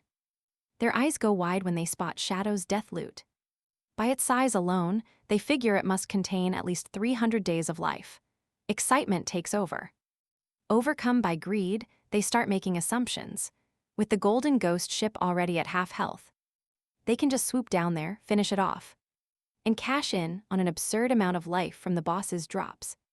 One of them declares that today they're going to steal the victory from that top player. And trust me, you and I know they're about to make a huge mistake. They get absolutely annihilated. The scene snaps back to the starting city. The same group reappears, completely bewildered. One of them is still catching his breath. He's wondering how Shadow had the health of a gold-level boss despite being so weak. Another chimes in, grumbling they barely even stepped into the swamp. The boss's water column attack just wiped them off the map instantly. But their leader, he is not having it. With a look of pure frustration, he says losses like these are completely unacceptable. He refuses to let it end this way. He orders his men to gear up. They're going back in for a rematch. Meanwhile, back in the swamp, Fun revives and lands, taking in the scene. Life orbs are scattered everywhere, an absolute treasure trove. Wasting no time, he calls up Plun, asking what just happened here. Amused, she explains that a bunch of overconfident players just invaded their spot. They actually thought they could take down a gold-level boss, poor guys. But they got instantly vaporized by the monster's water column attacks. Hearing this, Fun just laughs, so typical. He says those players clearly don't know their own limits. Then, a memory flashes in his mind. He remembers when this very boss, the golden ghost ship, made him suffer. Shaking it off, he focuses on the fight, analyzing the boss's attack patterns. And trust me, you're going to want to see the strategy he cooks up. That first powerful attack was a one-time gimmick. The rest should be easy. Normally, when the boss hits half health, it has a chance to teleport away. But for Fun, that's barely a problem. Without a second of hesitation, he activates his poison dirt skill, aiming right for the bells on the ship's mast. It's a direct hit. The golden ghost ship immediately turns to counter. Purple energy erupts from its core, but Fun doesn't even flinch. He's still invincible, he just keeps moving forward. A smirk appears on his face. He's already memorized every single one of the boss's movement patterns. Closing the distance in a flash, he unleashes a devastating stunt shadow slash. The attack cuts through the boss with surgical precision. Nearby, that same group of players finally makes it to the overlooking cliff. One of them points frantically, Shadow's back, and he's fighting the boss again. Their leader, still fuming, suddenly sees his chance. With Fun and the boss distracted, he plans to kill them both and steal everything. Plun spots their arrival, but she's not surprised. Seems these idiots never learn. The battle is hitting its climax, and Plun knows she can't let them interfere. Without hesitation, she unleashes a powerful lightning spell. It slams right into the group on the cliff, sending them flying. Stunned, the leader scrambles to his feet, trying to see where it came from. His men, still reeling, point right in Plun's direction. The leader's face twists with rage. He grabs his weapon and orders the attack. Realizing she's the new target, Plun takes off, shouting for help. The whole group gives chase. For them, taking her out is now priority number one. But hold on. Hidden in the trees, another group of players has been watching. Let that sink in. These guys were patient, their eyes on the real prize. Fun's epic battle against the golden ghost ship. They're waiting for their moment. The boss was on its last legs, just as he predicted. Stick with me, because the real fight is about to start. But even as a level 5 boss, the battle took way too long thanks to his low damage. And that delay, it brought some unwanted attention. He knew two groups were lurking. One was on the cliff, distracted by Plun, and the other was hiding deep in the swamp. Their plan was obvious. Let Fun land the final blow, then jump him and snatch the rewards. But before either crew could make a move, the battle was already over. With one last devastating hit, the golden ghost ship shatters into pieces.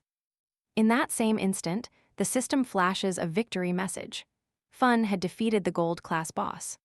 He gets 4,800 experience and jumps to level 8. On top of that, he scores 7 evolution points and 216 days of lifespan. As the loot starts appearing, Fun wastes absolutely no time. He pops his shadow snake skill. And just like that, he vanishes, right as the swamp crew was about to launch their attack. At the same time, back in the starting city, a system alert goes out to every single player. A player named Shadow was the first to beat a gold-class boss, and now the entire server is buzzing. The announcement kicks off a firestorm of debate among all the players online. Everyone's asking the same questions. Who is this Shadow, and how did he pull off a feat like that? Some even wonder if he's from their city. Among them, Wang Meg reacts to the news. She just stares at the message, completely floored. A moment ago, Shadow was fighting a bronze boss. And now he's already taken down a gold one. The power difference is just insane. The gap between him and every other player feels totally absurd. Meanwhile, Fun's younger sister, Xiaoyu, has absolutely no doubt who this player is. To her, this Shadow is the strongest player in the game, hands down. If she can just get him to help her level up, She knows she'll hit her goal way faster. Back in the swamp, the ground is absolutely covered in the boss's loot. The quality and quantity of the items are way better than anyone could have imagined. The hidden players are drooling over the loot's value, greed written all over their faces. The leader clocks that Fun didn't take the items, which means he's invisible nearby. You and I both know they've already lost. The leader orders a player named Wang to track Fun down and finish him before he can claim his prize. Wang pulls back his bow and lets loose an arrow of pulsing green energy. In midair, it transforms into a horned ghost eagle, a powerful tracking skill. The eagle soars over the spot where Fun disappeared, scanning for any sign of him. Fun, completely unseen, recognizes the skill immediately. It's a detection technique. He's actually surprised to see a skill like this so early in the game. Now their confidence makes sense. They have a way to track him down, but here's the thing, it's useless.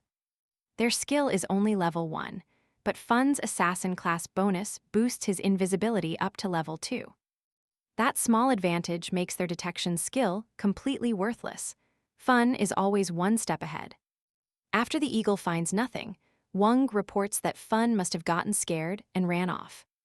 The leader just laughs, convinced that Fun was smart to retreat from their larger numbers. Feeling cocky, he leads his men right up to the massive pile of loot. He tells everyone to stay on high alert while they wait the 5 minutes for the items to unlock. But as they're waiting, a silhouette materializes from the shadows right in front of them. Before a single one of them could react, Fun makes his move. A single wave of black energy erupts, wiping out the entire group in an instant.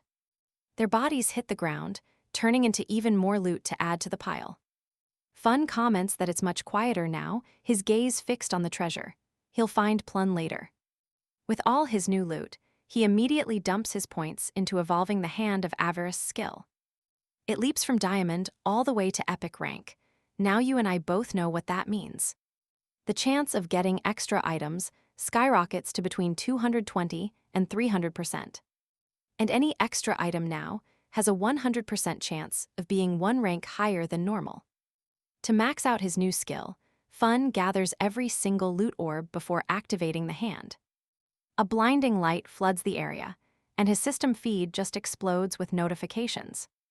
7 evolution points, 3 stacks of 216 tradable life days, and 3 ghost fire bells. Holding 2 of the bells, Fung can't help but smile at his incredible luck. He didn't just get one of these super rare items, he got 2. The system explains what they do. The ghost fire bell prevents life expectancy loss on death. It has a cooldown of 15-60 seconds and comes with 3 main abilities.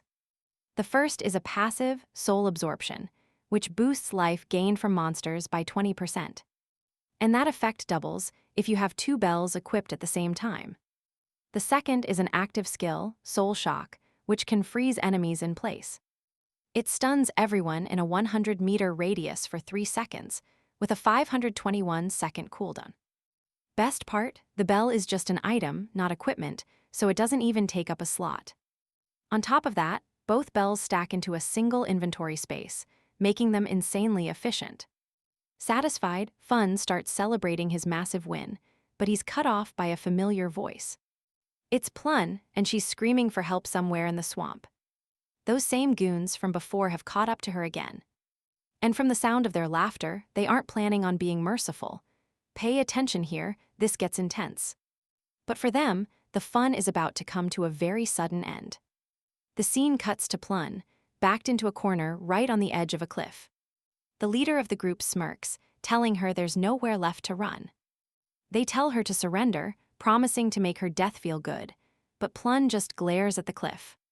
She makes a choice. In one swift move, she throws herself off, leaving them completely shocked. After the long fall, she dies on impact, her body turning into loot spoils. The group's leader can only admit she was brave for choosing her own way out. Meanwhile, Fun gets a message from Plun. She tells him she's fine. No need for a rescue. She already died and respawned back in the starting city. She says the death hurt like hell, but her tradable life was safely stored away. All her life expectancy was safe with Captain Wang Meng. Fun tells her to wait for him. He promises to bring her share of the loot as soon as he gets back to the city. She agrees. Relieved, Fang turns his attention back to his haul. He made out like a bandit. His tradable life expectancy has jumped to 3,115 days. And his evolution points are at 21. I know what you're thinking, time to upgrade that broken skill again, right? But a system notification stops him cold. The skill is already at epic level. It now needs 10 times the points for the next evolution, a whopping 210 points. Since he doesn't have nearly enough, he decides to pivot his strategy. He's going to upgrade his attack skills to boost his raw damage output. That way, he can take on stronger bosses and get even better loot in the future. The moment he confirms the upgrade, a golden light engulfs him. And trust me, this next evolution is insane. A system window pops up. His shadow cut skill has evolved from platinum to diamond. The strike's range just got a massive boost, jumping from 21 to 24, then 27 meters. His invisibility time also increased from 7 to 9 seconds, with the skill lasting for 43 seconds total. For 5 to 7 strikes on enemies ahead. The reach of each strike jumped from 3.1 to 4.1 meters, and now deals 300 extreme damage. And stick with me, the upgrades keep coming. Another pop-up shows he spent 10 evolution points, with only 3 left. His backstab enhancement skill also hits gold level. And its damage bonus skyrockets from 15% to a whopping 30%. He realizes that after evolving Instant Shadow Slash twice, its damage literally doubled. Now, even without stealth, he can dish out 3,000 damage with the stealth break effect. Combine that with his backstab skill, and the 7 slashes can hit for 6,000, maybe even 7,000 damage. Feng analyzes his haul. A normal gold-level boss would drop maybe 2 to 4 silver items and a couple of gold ones. But thanks to the effect of Varys's hand, he scored 11 gold-tier items and a skill book. On top of that, there were 2 platinum-tier items and another skill book. And this is the part you've been waiting for. 3 of the best items are assassin exclusive. First up, the Ghost Ship's Dual Blade, a platinum weapon. It gives a plus 136 to attack, 22 to agility, and a massive 24% attack speed boost. The blade also has 17 armor penetration and needs level 5 to wield, which he already is. Its special effect doubles the damage of normal attacks. Feng figures that's not super useful, since he relies on skills. Even so, that high base attack, the agility bonus, and the insane attack speed are huge advantages. His skills will activate faster, and his cooldowns will be shorter. Next, he grabs the Ghost Fire leather armor, a gold-tier chest piece. It adds 25 physical defense, 50 fire resistance, blocks 14 damage, and buffs his health by 419 points. Feng notes his base health is still pretty low, only 350. So this armor bonus makes a world of difference. He thinks that most players at his level won't even be able to scratch him now. He sets the armor to be invisible, keeping his sleek assassin look while hiding his new gear. The last item is a skill book, Ghost Shadow Blur. It's a gold passive skill for assassins, giving a 15% chance to dodge that when it triggers. Grants full immunity to all damage. Feng is hyped. You and I both know he desperately needed a survival skill. He remembers that this skill isn't usually considered top tier. Focusing on dodge can hurt your other stats, and it's game over if the dodge fails. However, for him, it's a completely different story. He can just infinitely evolve the skill with his evolution points. So he can crank up his dodge rate without sacrificing a single point from his other attributes, a ridiculously broken advantage. On the way back to the city, he thinks about the rest of the loot, items for warriors, priests, and archers. As he agreed with Plun, he plans to sell them to Wangmi Mag and her team at a 10% discount. Feng knows they probably can't afford it all right now, but he's pretty sure Wangmi Mag will agree to buy everything on credit. He reflects that none of this would have happened without Plun, or Little Black as he calls her. Without her insane luck, he never would have found a level 5 golden boss. So yeah, he definitely owes her big time. As Feng enters the city, the same group that had cornered Plun is also heading back, their leader looking absolutely furious. The second their paths cross, the entire group just panics and tries to scatter. The minions ditch their boss in a heartbeat, leaving him to try and escape alone. Feng activates latent image and with a stone-cold expression unleashes instant shadow slash. Payback time. With the henchmen wiped out, only the leader is left, desperately trying to run. But Feng appears right in his path, blocking his escape. The boss immediately starts begging for his life, admitting he was wrong to attack Plun and swearing it'll never happen again. He even pathetically calls Feng daddy, claiming he has less than a year to live anyway. Coldly, Feng just asks if he ever thought about his victim's fate when he attacked them. He then unleashes his poisonous earth skill, which ticks for damage every 5 seconds. And trust me, it's brutal. Blood pours out as green liquid drips from his head, making him scream in agony. As Feng walks away, a red aura surrounds him and the title assassin appears over his head. A system window pops up, notifying him that by killing so many players, he's hit the first level of the assassin status. This means a death penalty of losing 75% of his current lifespan. But Feng just shrugs it off, since he has the ghost firebell item protecting him. Even if he dies, he won't lose a single year of his life. The scene shifts and Feng arrives back at the starting city.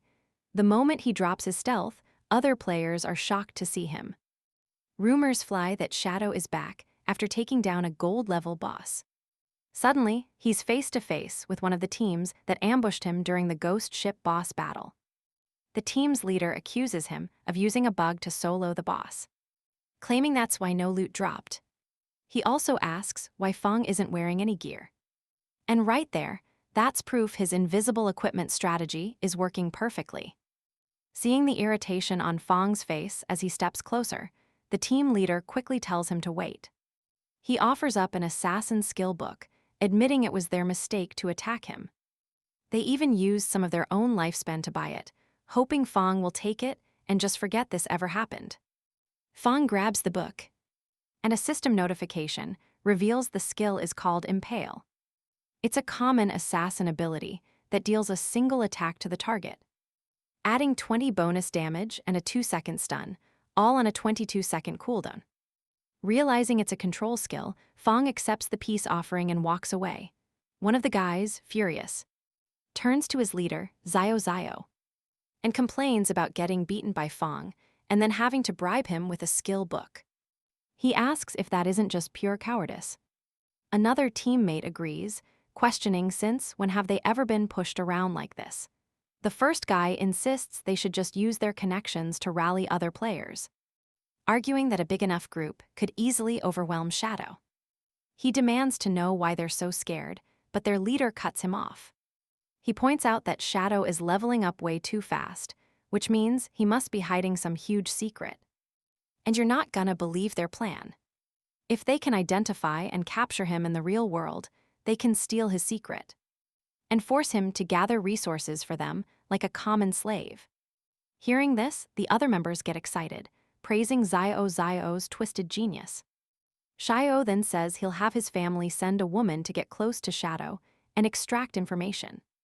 He notes that Shadow's voice sounded different, suggesting he's not from their elite circles and is probably just some poor guy. Xiaoyu concludes that all they need is a beautiful, professional woman to set the honey trap, and Shadow will definitely fall for it. Meanwhile, Feng finally meets back up with Plun, calling her Pecan Negra and asking her to so he accepts the trade, sharing some of his gear with her. Plun thanks him and corrects him. Her name is Grand Plun, not Pecan. Moments later, Plun is already trying on her new loot.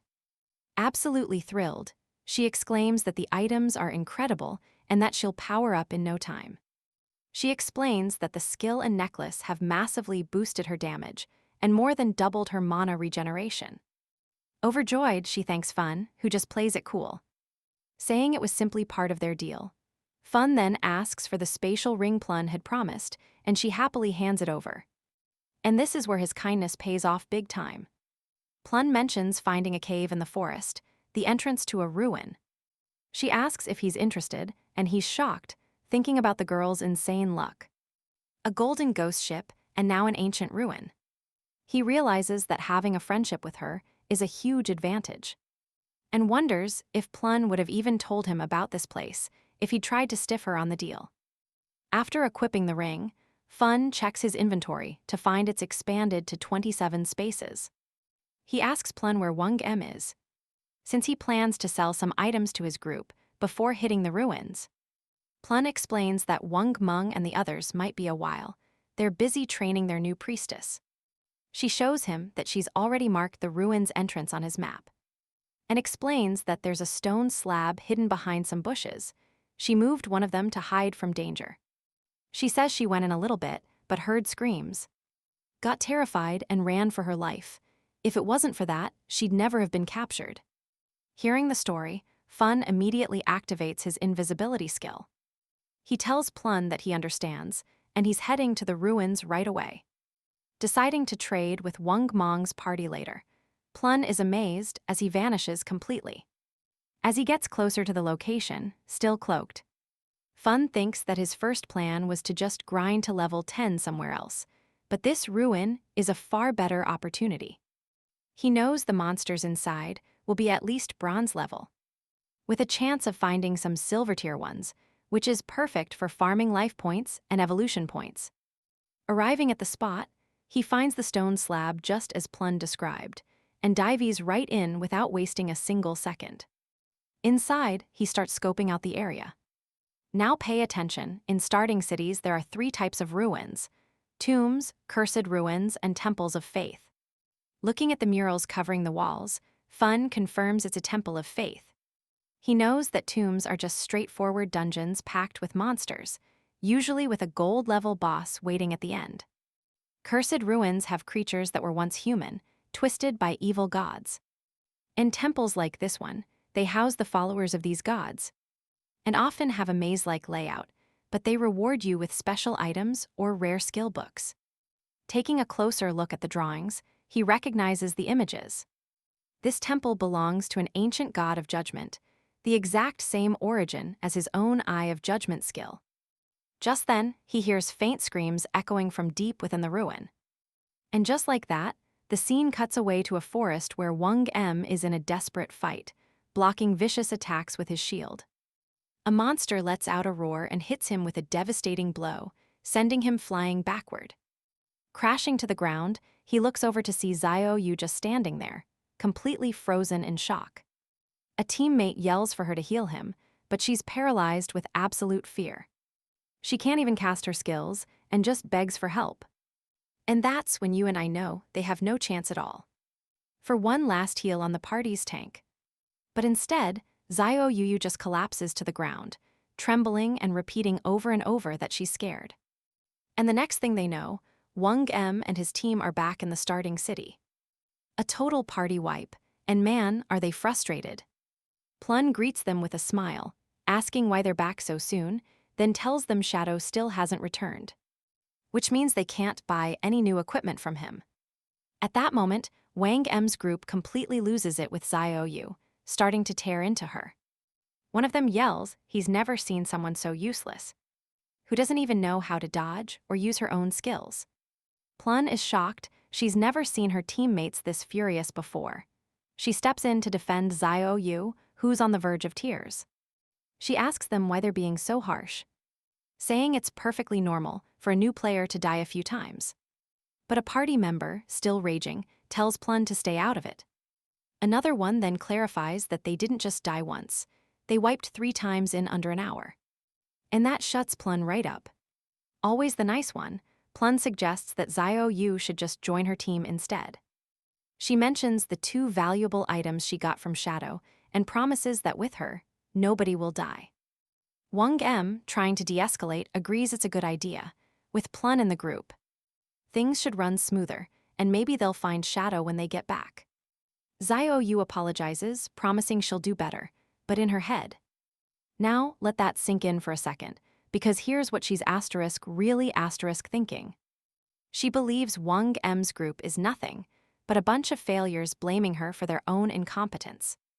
If it wasn't for their link to Shadow, She wouldn't even be seen with these, in her words, retards.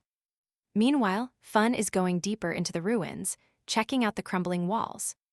He hears those same noises again, until he finally spots two figures kneeling in what looks like an old temple. The system tags them devout followers of the judged god, level 10 silver-class monsters. You and I know what that means. These guys are no joke. Without wasting a second, Fun pops his latent image skill and goes invisible, then uses instant shadow for a blitz attack. But the damage, barely a scratch.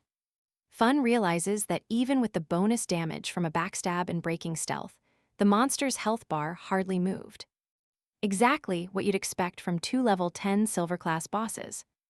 Their combined health is way higher than the golden ghost he fought before. Fun also sees the followers kneel again, but this time, they're facing him, as if they're worshipping him even while he's invisible. He wonders if they can sense the eye of judgment on him, and if that's why they aren't hostile. To test his theory, he asks if they can guide him, but gets zero response. Fun figures they were corrupted long ago, and are now just mindless beasts that exist only to steal the life force of others. Suddenly, the two followers scramble towards the temple entrance, their hands glowing with toxic energy. A group of players had just walked in, and seeing the threat, they shout warnings to be careful. Watching the fight, Fun sees the players start to panic. They can barely handle one silver-class boss, and now they're facing two. They try to run, but get completely annihilated before they even take a step, leaving behind a massive pool of life force. And that's when Fun recognizes the players who just died. And look who it is. The Grey Rose Party, the same group who bought a spell from him. He can tell just by their gear that they were nowhere near ready to actually explore this place. Kneeling to get the loot, Fun is flat out shocked. They left behind over 100 days of negotiable life expectancy. He had no clue they were this rich. Meanwhile, his two followers go right back to kneeling, as if they're still worshipping him. After sweeping the temple, Fun finds nothing, no traps, no treasures. Annoyed, he figures the two silver-class mini-bosses are the only things of value here. So he decides to get rid of them. He whips out his poison dart ability, perfect shot. Straight to their heads, a system window confirms the kills. Taking out the followers gets him 4,000 XP, leveling him up to 9. That's another 4 evolution points. He uses his ability on the leftover items and gets another 188 days of life, stunned by the power of an epic skill. This brings him to 32 evolution points and a grand total of 154 days.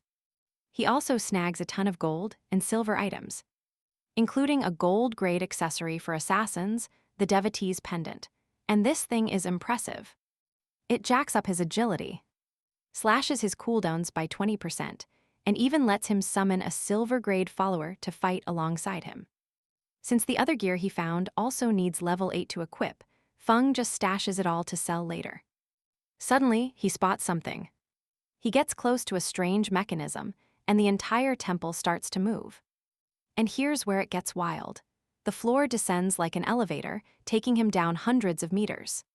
When it stops, the passage seals shut. He looks around and knows this place instantly. It's a hidden labyrinth. In his past life, he'd already found several of these hidden deep inside ruins. He knew they were absolutely full of deadly traps, and with his current stats, one tiny mistake would be the end. Luckily, that new pendant is the perfect answer.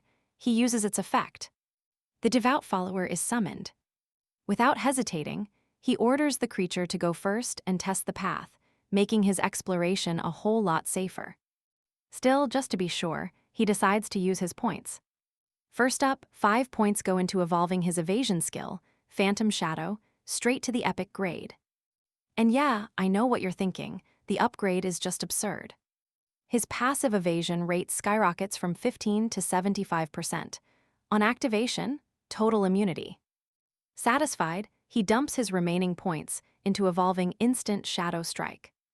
Also to the epic grade, and the ability gets a buff in every single way. More range, longer invisibility, and more cuts that now deal way more damage. The cooldown drops to just 12 seconds, making it insanely efficient. Now stick with me here. Because evolving a skill from epic to legendary is where you really start to break the game. See, an ability that starts at epic grade has a massive advantage. Its first evolution to legendary only costs 10 points. Bung knows that with enough points, he can rocket these skills up to mythic, ancient, or even the immortal grades. To put that in perspective, a skill that starts at normal grade would need 7 evolutions just to hit epic. By the time that 10 times multiplier kicked in, the cost would already be in the hundreds just to keep going. The good news is that from the epic grade onward, the costs finally stabilize. Now you and I both know what this means. From now on, all his skills will be at least epic tier. Looking at his hand, Fun sees he has 11 evolution points left, just enough to upgrade one more skill. He picks Latent Image, his very first one. A system window pops up, confirming he spent 7 points, evolving it past silver and gold, straight to platinum. The stealth duration jumps to 24 seconds, and the first hit out of stealth now deals 90% more damage. The cooldown also dropped, down to 22 seconds. Fun does the math. With his 35% reduction stat, Latent Image's real cooldown is only 16.3 seconds. Even so, he thinks that's way too long for a low-damage skill and makes a mental note to replace it later. But suddenly, his focus snaps back to the labyrinth. The devout follower he summoned just triggered a trap. A massive boulder comes rolling down, crushing the creature instantly. Its body just disintegrates. Fun knows he'll have to wait out the cooldown to summon another one. Considering how complex this maze is, he has no choice but to use his follower to explore it cautiously, bit by bit.